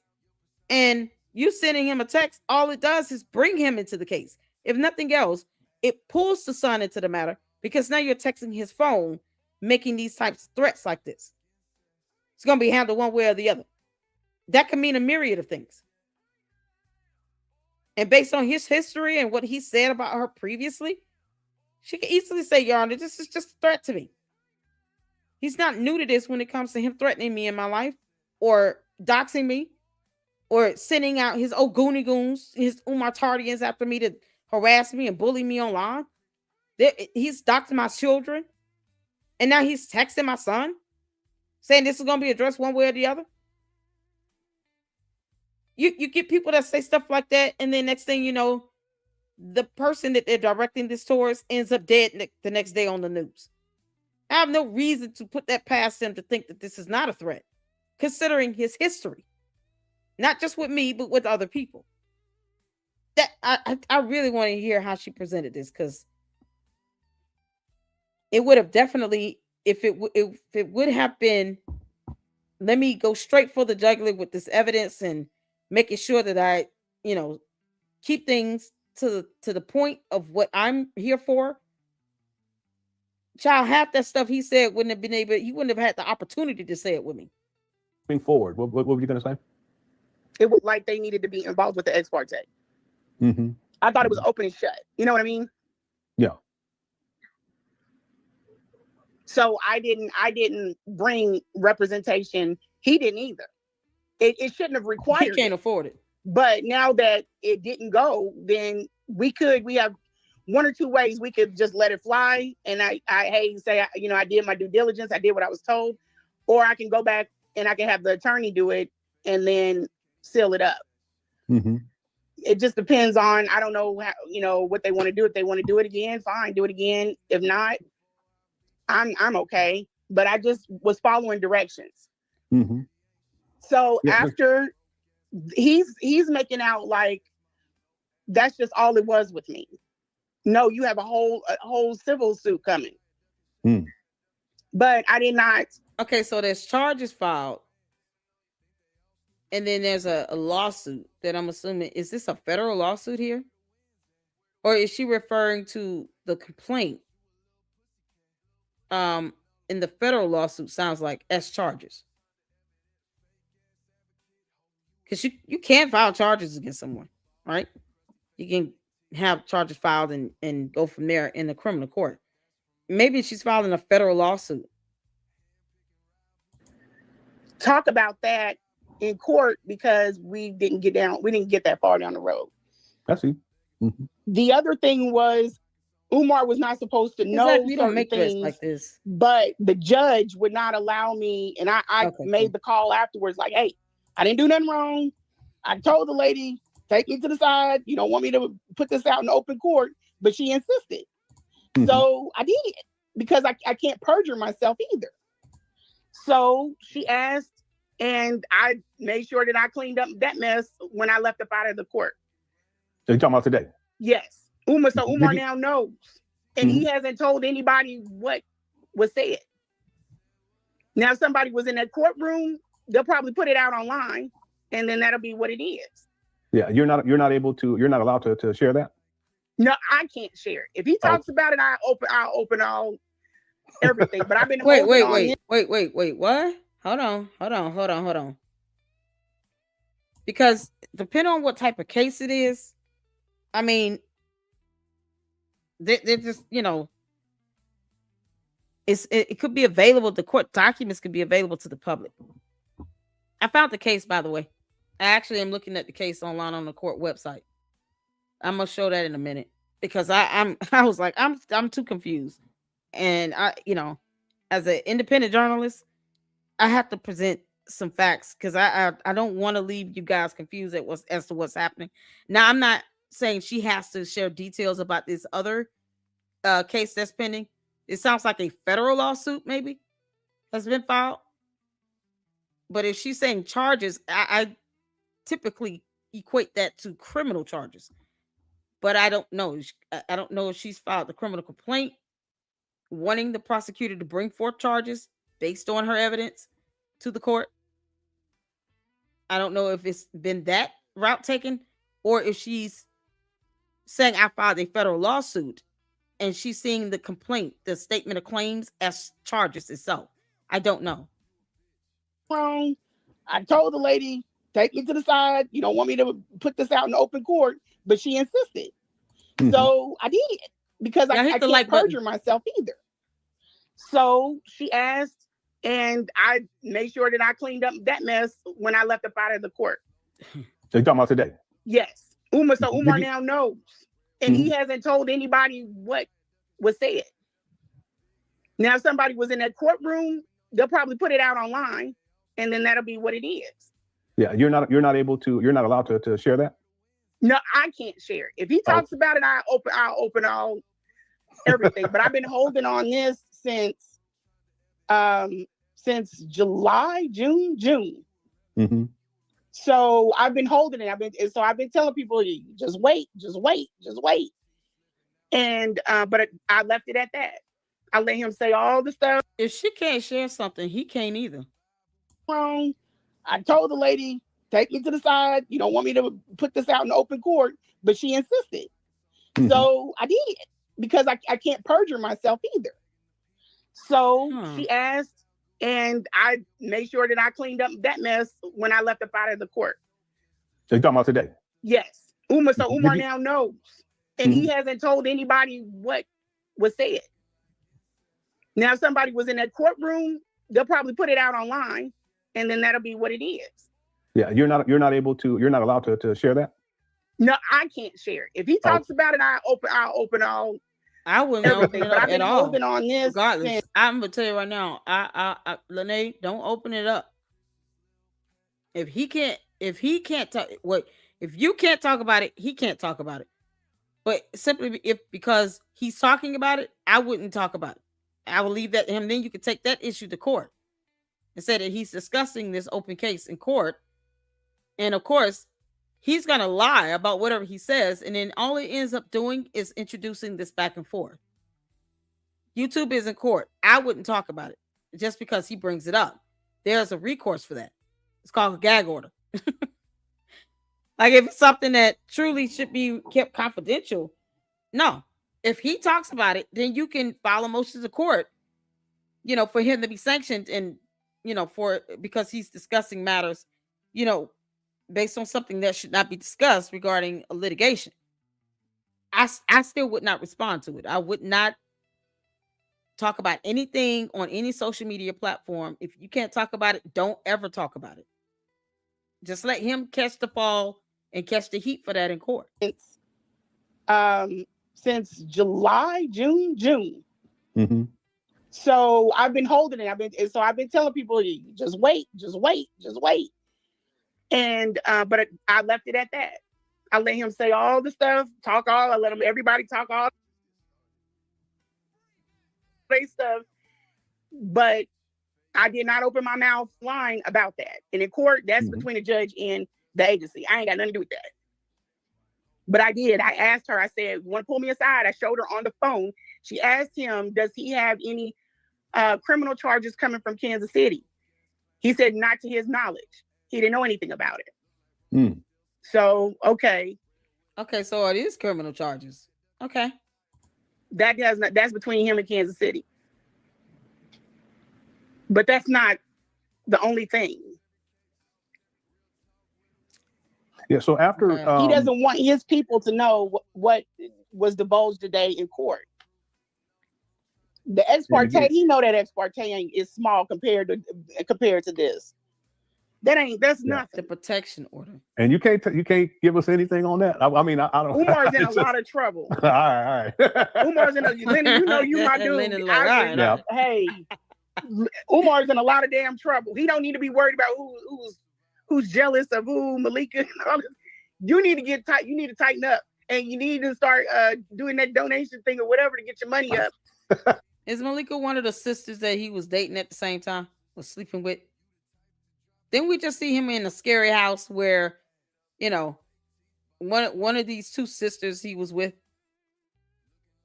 I just, this is so weird. Like he's sitting here literally trying to force this judge to think that she's jealous of somebody, of another woman. No, you narcissist. Who cares, Umar? You can't make this up. I thought I had a photo or something somebody sent me. I have to go back. Because I'm just, this Malika person seems completely irrelevant to this. Because I know my legal team gonna drain you.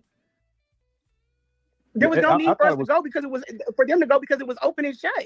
It was just taking in the information. If an agency says you need to go put in an ex parte, that means this dude ain't wrapped too tight. Go put in an ex parte. Whatever the judge thought she seen or didn't see, because he's pushing this narrative, oh, she's a jealous ex-girlfriend. And I'm like, no, I don't want him getting in his emotions and being like, oh, this is all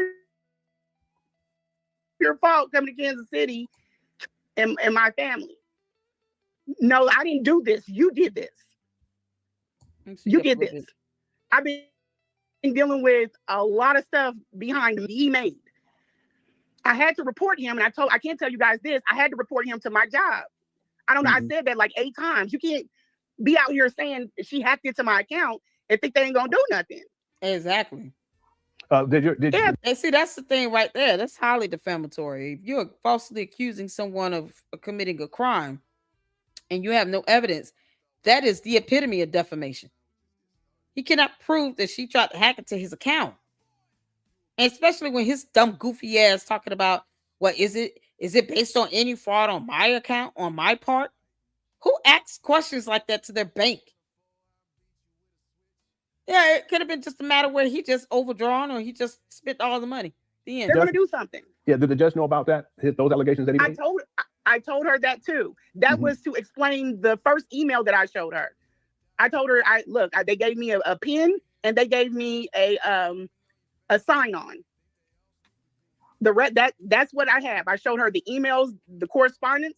I showed her where I went in to do the interviews. She still just, I don't know why she did that, because the way it was put to me is that's obstruction.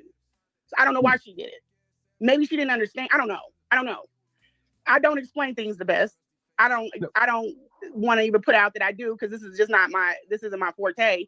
Yeah, but I understand. Okay. I want to know though, do you think that because Umar, he admit, when you remember, he said he's going to start gloating about it. He's done it on Instagram. He's posted twice about this.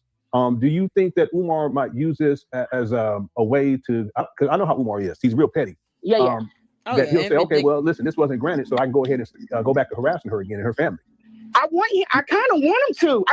Let me tell you, the fact that he came out of that courtroom after what that judge said. He came out of the courtroom and the first thing he did was run to the internet after you told this judge that she's going around doing all of these interviews and she's doing this. And I understand the judge's perception of it. It looks all very childish. It's very child play, but it doesn't take. But I mean, she can do an interview and speak about matters that are of, interest to the public and concerning to the public. And no, it depends on the context. This is why I want to hear exactly how she presented this. I mean, she said she doesn't explain things well. And she's not an attorney.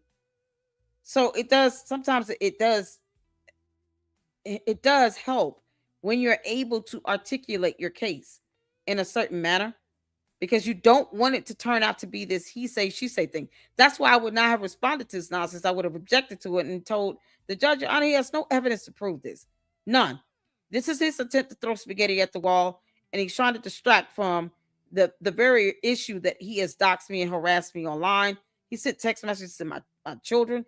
He's trying to bring my kids into this, and they're not a party to this. They have nothing to do with this. This is for my protection.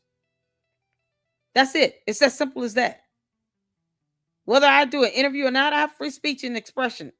That's irrelevant. That has nothing to do with him harassing and bullying me that he's been doing for years before I even did an interview. And what I interview on is focused on me and my concerns, not him. Like that it does matter on how things are phrased too.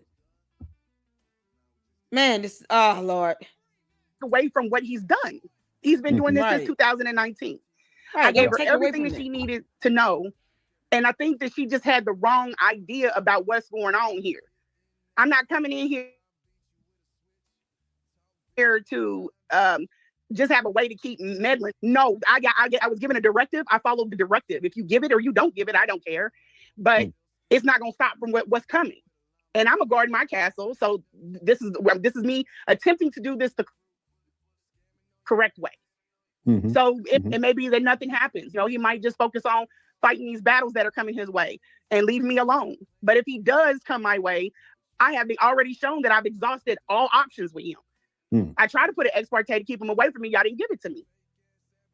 I don't care who it is. I don't care if it's a woman. I don't care who it is. Protection order. I'm going to protect my family. I'm going to protect myself. And this is the same thing. When I left out of the courtroom, I made the call. I said I did exactly what I was supposed to do, and this is what happened. This is what people say. The thing is that I mean, I've studied Umar for a long time, and this is how he operates. Because I remember when he was in court for pretending to be a licensed psychologist. At the end of that, the way that Umar played that off, I can tell it fueled him to make him think that he was even more invincible than he actually believed he was in the beginning. And I'm wondering if you know what, and then as soon as the judge said something to the effect that, oh, well, that doesn't prove. And I'm like, okay, you know, I got wrapped up in it, more emotional, I guess, because I'm just feeling like I'm in a battle. I'm really indifferent about it, but it's kind of like once you've, set out to do something, you're trying to win it regardless. But he goes and makes a comment, oh, well, if I want to be in Philly and she's doing all of this because I might want to put an ex parte on her in Philly. And I told him I would accept it. I would accept it. There would be I wouldn't contest it because I don't have a problem staying away from you. You have a problem staying away from me, you and your women. So he's playing already, getting hyped up and theatric and spread got his legs. Okay, so she mentioned the women coming after her as well. I would have named them in the petition. That petition would have been very detailed because it would have. The judge needs to see exactly how all of the pieces are coming into the puzzle here and why you're asking for this, because it's not just him acting alone. He's got all these dingheads that's sitting here, following his every command, even though he can't get them out of trouble if they get in trouble themselves. He wouldn't be able to even get them an attorney. He's not an attorney, so he doesn't know how court works or the law. So he would have these women left out high and dry if they got caught up, which is so stupid. They're willing to risk their liberty and freedom over this idiot. He's spread all open and doing this bouncing and stuff. Like he's, Judge, could I go and do this? Like, you big, no. Do it. And let me show you how it's done when you really don't want to be bothered with anybody. And she's like, well, I can't tell you. I can't give you that. Okay. But it's just, you see him already. He's getting excited. He's getting worked up. He was very childlike in that moment. This is something about, he thinks that this is a win, but it's not a win. It's not a win, bro. I just told open court, you about to fight the biggest battle of your life. That school is done. It's done. Oh yeah, he never had that school. After I drain you in court, and then whatever else comes in, even if I might not even get my chance, Lennon. I might not even get it. They might get on him before I don't know. But even before I get my chance, it's a wrap. It's done. It's done. You're not even. He had no intentions on opening up the school. Let me reiterate that. His name is not on the deed. There's no evidence that he bought a building. He did buy shit. K-12 did. He's not even a registered agent on the actual LLC. So there's no evidence. He hasn't built anything. There's no receipts or proof of that. And the best way to make your argument, stick to what can be proven in your evidence. What can be documented and proven in evidence. So when I say that he didn't buy a building, it's because there's no evidence to show Umar Johnson, bought a building. He can't even say he represents this LLC. There's no registration information with him listed as the registered agent. None. His name's not on the deed. He's not the owner of the building. He doesn't even have an active permit for any work to be done on the actual buildings, on the bandos. Nothing. He's not opening a school. Seeing what this means. You have a website. You're going to have to get an attorney. You're going to have to get a damn good attorney. And that's going to cost money. It's going to be court order. How are you going to finish the school and you tied up in legal? Yeah, he ain't even been up there since he tried to clean them toilets. It's been about 6 weeks. So he ain't worried about, And they're thinking that somebody is worried about who he's hunching. I don't give a damn about none of that. I don't think you need to be worried about any of this. It just tells the mentality like it's very childish. He lied. He said that I said something about his dad when I did that. That came from your family. And don't think I'm stupid enough to say something and not have it on text. That's what it is. I'm like, you said that I reached out to your daughter. I all of these text messages. For him to say that his family is angry and upset, like he's saying that they're upset with Lenae, is laughable. When his own nephew got on social media, did an interview, basically almost pleading with Umar to let him see his grandmother. Umar turns away the police 3 times from doing a wellness check. He lied to a social worker about his mother not being home. And she's bedbound and wheelchair bound. You have neighbors saying they haven't seen her come in and out the house in months. So to demand proof of life is not unreasonable. It is extraordinarily reasonable. It's like 2 steps from accusing him of having done something to her. Child, please. He can kick rock. Umar kick rocks.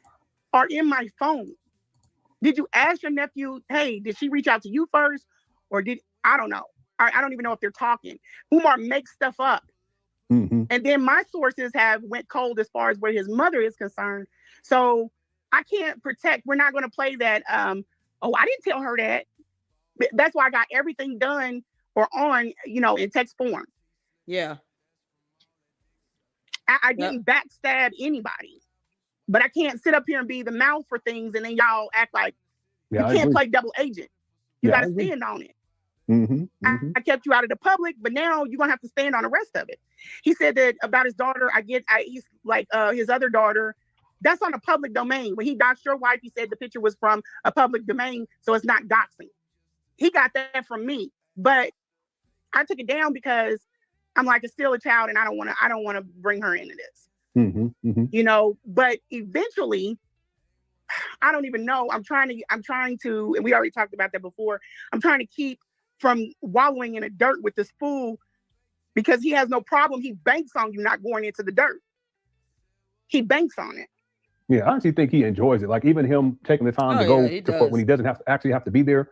I think he gets off on it. And I think about the fact that that's all time and money that he could be spending, travel time, travel expenses. He could be spending working on these trap banners in Wilmington, Delaware. It just goes to show you where his priorities are. He gets off on all that. And the first thing the third attorney said, well, it's not without prejudice. I said, well, what does that mean?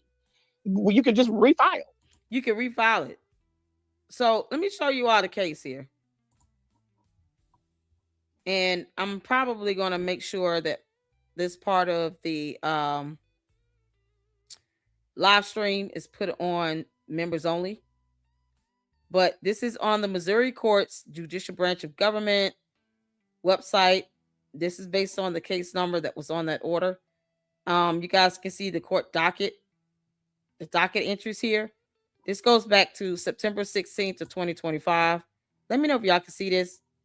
This is as large as I can get it. So there was a petition for a protection order filed, petition relationship to, and it says res boy girlfriend, same gender, LEOR, interim agency, Jackson County, minor child info, child sheet, notice to collect paperwork, order to issue summons. This is on September 16th, September 17th, adult abuse hearing scheduled. Let's see here. Associated entries 10/15/25. A hearing continued rescheduled. Scheduled for October 15, 25. Mary Frances Weir was the judge assigned to this case, or at least the JO. I don't know if I haven't looked her up to see if she's a presiding judge or just a judicial officer. And then you have the notice of court hearing set. And then you have the summons that was issued circuit court. And then the document ID number. And since, Umar the Oompa Loompa lives out of state, you have that here. Johnson Umar out of state. September 30th, summons personally served. This was served to Umar Johnson. Service date was done September 29th. 25.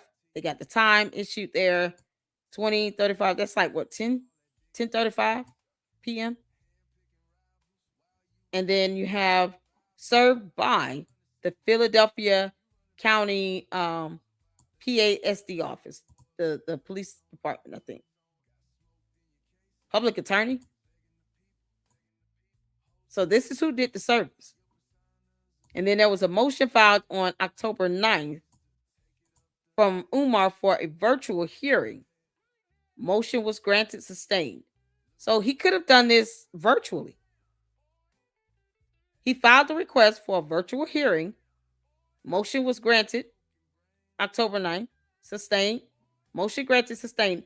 Motion to appear virtually granted. So why did he fly out? This is what he means by wasting money to travel. Why didn't he just get the link and actually appear virtually? That was a waste of money. And guess what? He's spending donor dollars for this. He files a motion requesting for a virtual hearing, and he still flies out to the hearing. That makes no sense. All of this could have been done virtually. So he was granted the motion for the hearing to be done virtually. It was granted. Umar Johnson notified via return email and given WebEx link. October 15th, hearing continued, rescheduled. And then you have some other associated entries here. This is when the hearing would be held on December 3rd. So that's the date she was talking about the hearing being held. And then hearing continued from October 15th. And then, of course, you have here December 3rd, adult hearing held, was scheduled for 11 a.m. Mary Frances Weir was the judge over the matter. Notice of court hearing sent, summons issued. And then here you got the document ID number again. Summons personally served by POU clerk in court. Y'all see that right here? So the first time it was the Philadelphia County PASD office. The second time it was served by POU clerk in court. And then you had the actual hearing that was done December 3rd here at 11 a.m. with the judge, tried by court, civil judgment entered in favor of respondent, order of dismissal, and you don't see anything after that. That's the whole docket here. So there's no other information. Neither party had an attorney, so they were both pro se. No charges or sentences or anything like that. You have service information. So here's the two times he was served by the Philadelphia County PASD and then by the POU clerk in court. And then, of course, this was on October 17th and then November 14th. Y'all can see the dates over here. Due date. So they got him service attempt date 9/29, service attempt date 10/15. There you go.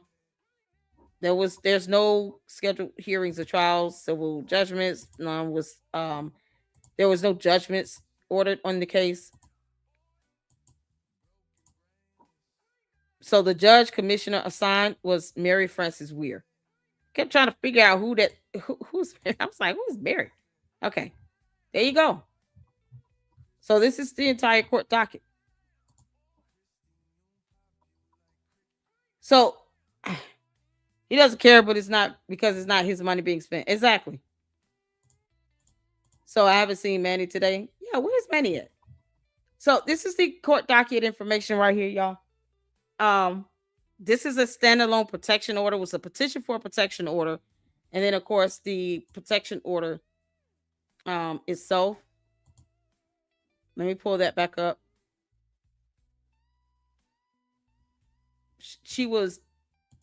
It was denied because there was not substantial evidence to support the claim. So as you all can see that here, order/judgment for respondent comes now to the court on petitioner's petition for order of protection. The parties appear pro se.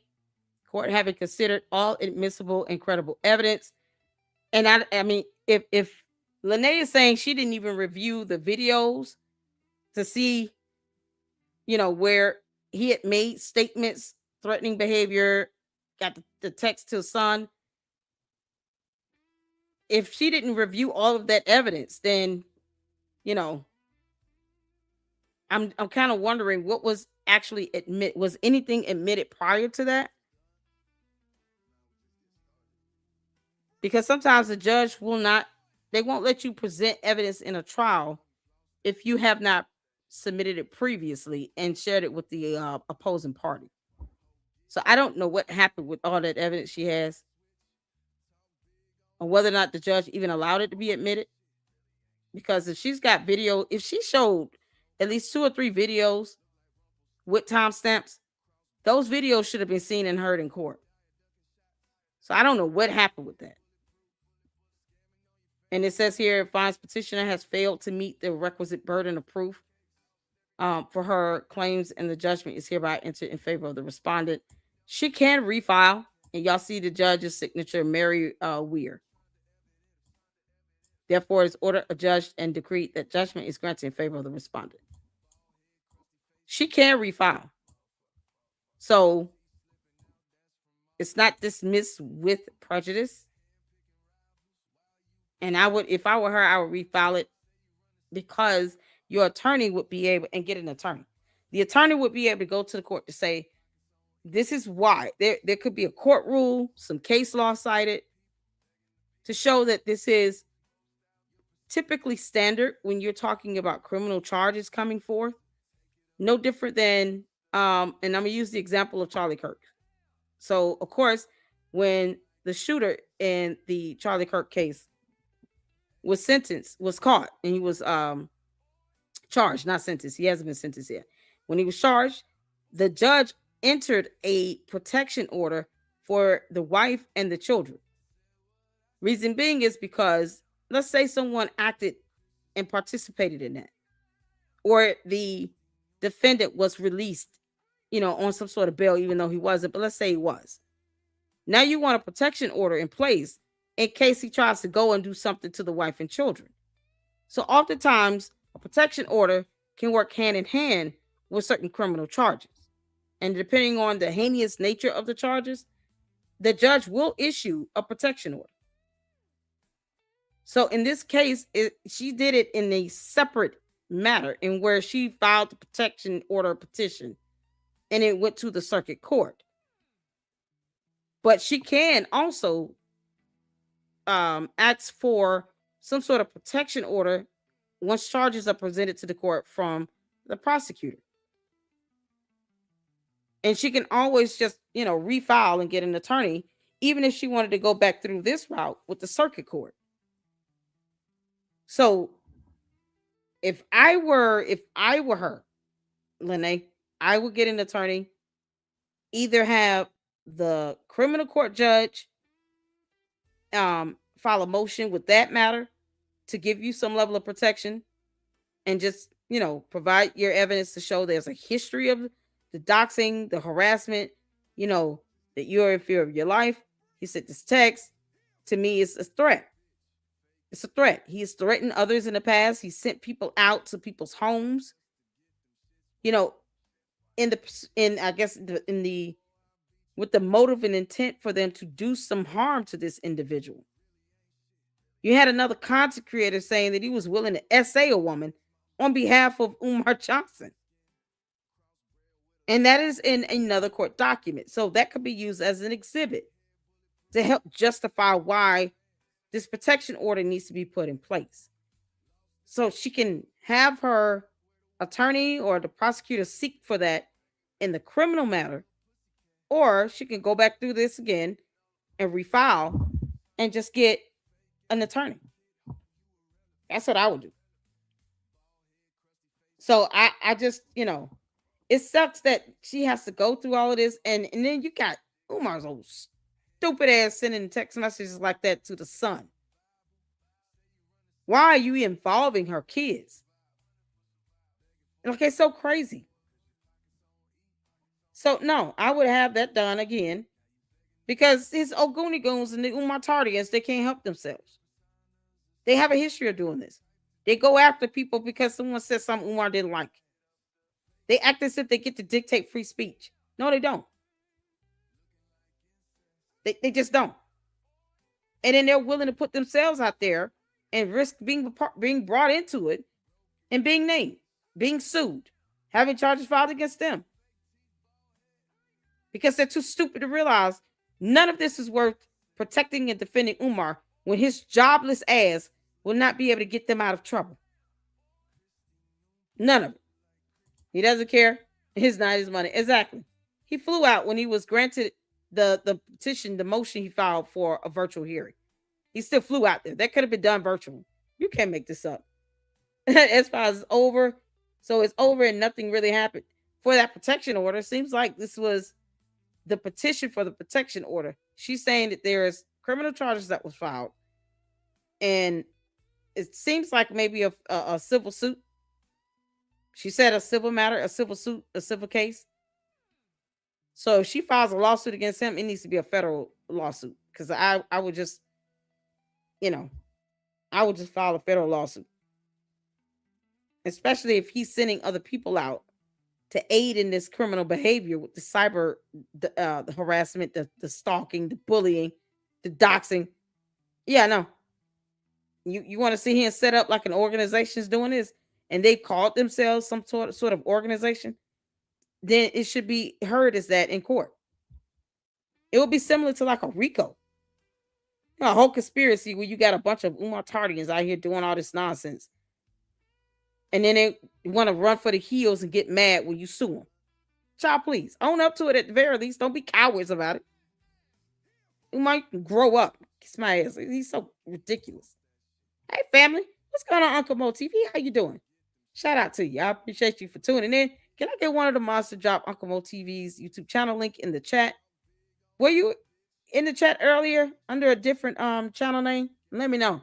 Because I want to make sure, we recognize you when we drop your link to your YouTube channels. But shout out to Uncle Mo TV. So let's see. Tavares said, yep, Umar sent his goons to go after Lenae's kids. Exactly. They dox kids. They don't care. They don't care. If you have a grown adult that makes a comment about being willing to essay a woman on behalf of Umar because she criticized him, because he's subjected to that as a public figure, and it's called free speech and expression, and if Umar doesn't like it, he can take his unemployed dumbass out of our country. He bends and manipulates the law when it's convenient for him. But he thinks that free speech only works one way. That's not how that works. And defamation is not protected free speech. It is not protected under the First Amendment. You cannot make provable false statements against someone with no evidence and claim that they have tried to hack into your bank account. You're accusing them of a crime? Get the fuck out of here. You know, man, this is so crazy. Yeah, awful. Oh, we got an Umar Tardian. Let's see. These people are insane. They are. They're insane over someone that can't help them. Real men don't do that. Exactly. Oh my God, you can't make this up. And then yes, Tim Pool's caught it from a candy ass cult member. Oh my God, we got to talk about that tomorrow. You can't make this up. What's going on, Uncle Mo? I don't understand cult members. I just don't. This hive mentality. Umar Tardians are no different than the candy ass cult members. It's like a hive mentality cult mindset. And they follow this stupid cult leader who don't even pay their bills, who would never be able to get them any legal representation if they got hemmed up. Can you imagine him sicking his Oguni goons out on someone and then they show up at someone's house? And like I said, the police show up and that person gets shot. Now he's got an Oguni goon that's been shot because they should have never showed up at somebody's house to begin with. And to do what? What purpose would you have to go to someone's home other than to try to do them harm? And then that person defends themselves in their home, in their territory, and they shoot the idiot. Then what? You think Umar gonna pay for their medical bills? Hell no. And if they don't die, then they're gonna end up being charged and go to jail. You think Umar will sit here and send them an attorney? They'll get a court-appointed attorney. But then the first thing they're gonna say is, well, Umar told me to do it. So it still comes back to him. He's an idiot. He's a complete imbecile. Those people be willing to give him up if it means them avoiding jail, because they're cowards. They're not going to go to jail. These people will risk their life for freedom for someone they don't even know. Exactly. That won't pay their bills. You can't make this up. BB said he also posted revenge type material. Oh my God.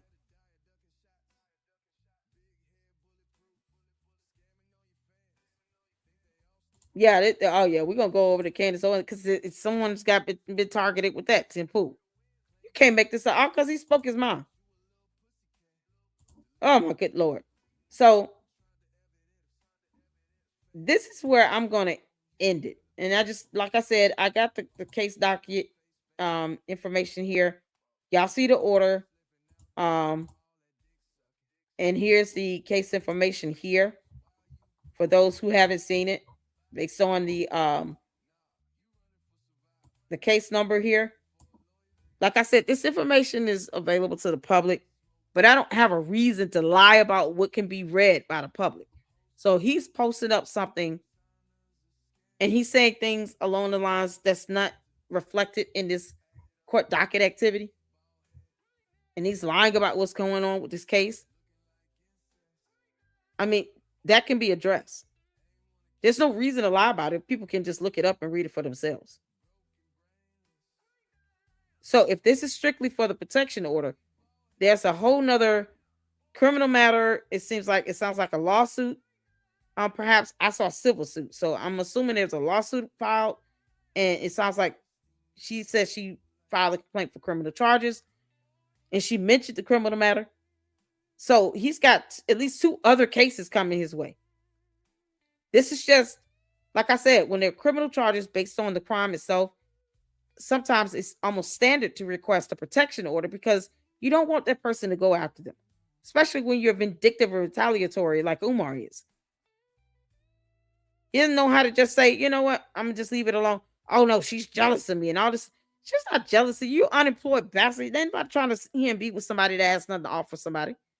Who the hell would be jealous of that? If these women want to see him and just take care of him, that's on them and their wallets. That's nothing to be jealous of. A sane, reasonable individual would not even want that burden anyway. Why can't he go get a job again? Why is it too hard for him to fill out a resume and a job application and get a damn job? He got the Umar Tardians funding his lifestyle. So you guys see the case docket here, the court information. This was for a protection order. And it's my understanding that I guess she requested an ex parte hearing so that he didn't see certain sensitive exhibits and information that she wanted to show the judge. Perhaps, a request for an on-camera view would have been best, but it just depends on what phase this was in. So instead of her getting an ex parte hearing, the judge went straight from, the initial hearing being scheduled or continued rather to an actual trial. And the trial that was held on December 3rd. So I'm just kind of like, if there's a criminal matter going on, I would ask the criminal court judge to, I would just motion that judge to do a protection order. And that you tried to go through, the channels of getting it done as a separate petition with the circuit court. And they didn't review certain evidence or something to that extent. Maybe she can get the court transcript. She said that she requested one, but no court or a court transcriber was there, a court reporter. So if they didn't have a court reporter, why wouldn't, if she wanted a court reporter, in a civil matter, you have to pay for that. It's not automatically given in a civil proceeding. But if she was willing to pay for a court reporter, I don't understand why they weren't there. So I don't know what happened with that. But she said that she did request a court reporter. That way you can have a transcript of what was said. So, yeah, this is the case right here. Here's the information. And I'm assuming that this order that we just reviewed was also including a dismissal. But if it didn't specify with or without prejudice either, so either she can get clarification from the court for the judge to clarify that order and to be more specific with what's dismissed and what's not, or what has been, entered in the favor of the defendant and what hasn't. That would be best, because you don't want to leave it to where it's ambiguous and confusing. Even Lennon was like, I'm confused. I was confused too. And I'm like, I just hope whatever's going to happen criminally with the criminal matter and the criminal charges, it needs to go ahead and proceed forward, and they need to protect her, because in that matter, she probably would be listed as a victim, and she should be able to get a protection order from the criminal court judge, seeing that she couldn't get it from this so-called whoever this judge is. It sounded like she was a judicial officer, and she worked under a presiding judge. Let me look her up right quick. Her name is Mary Frances Weir. So let me see, Judge Mary, because I'm just curious to see if she's like a judicial officer or an actual presiding judge.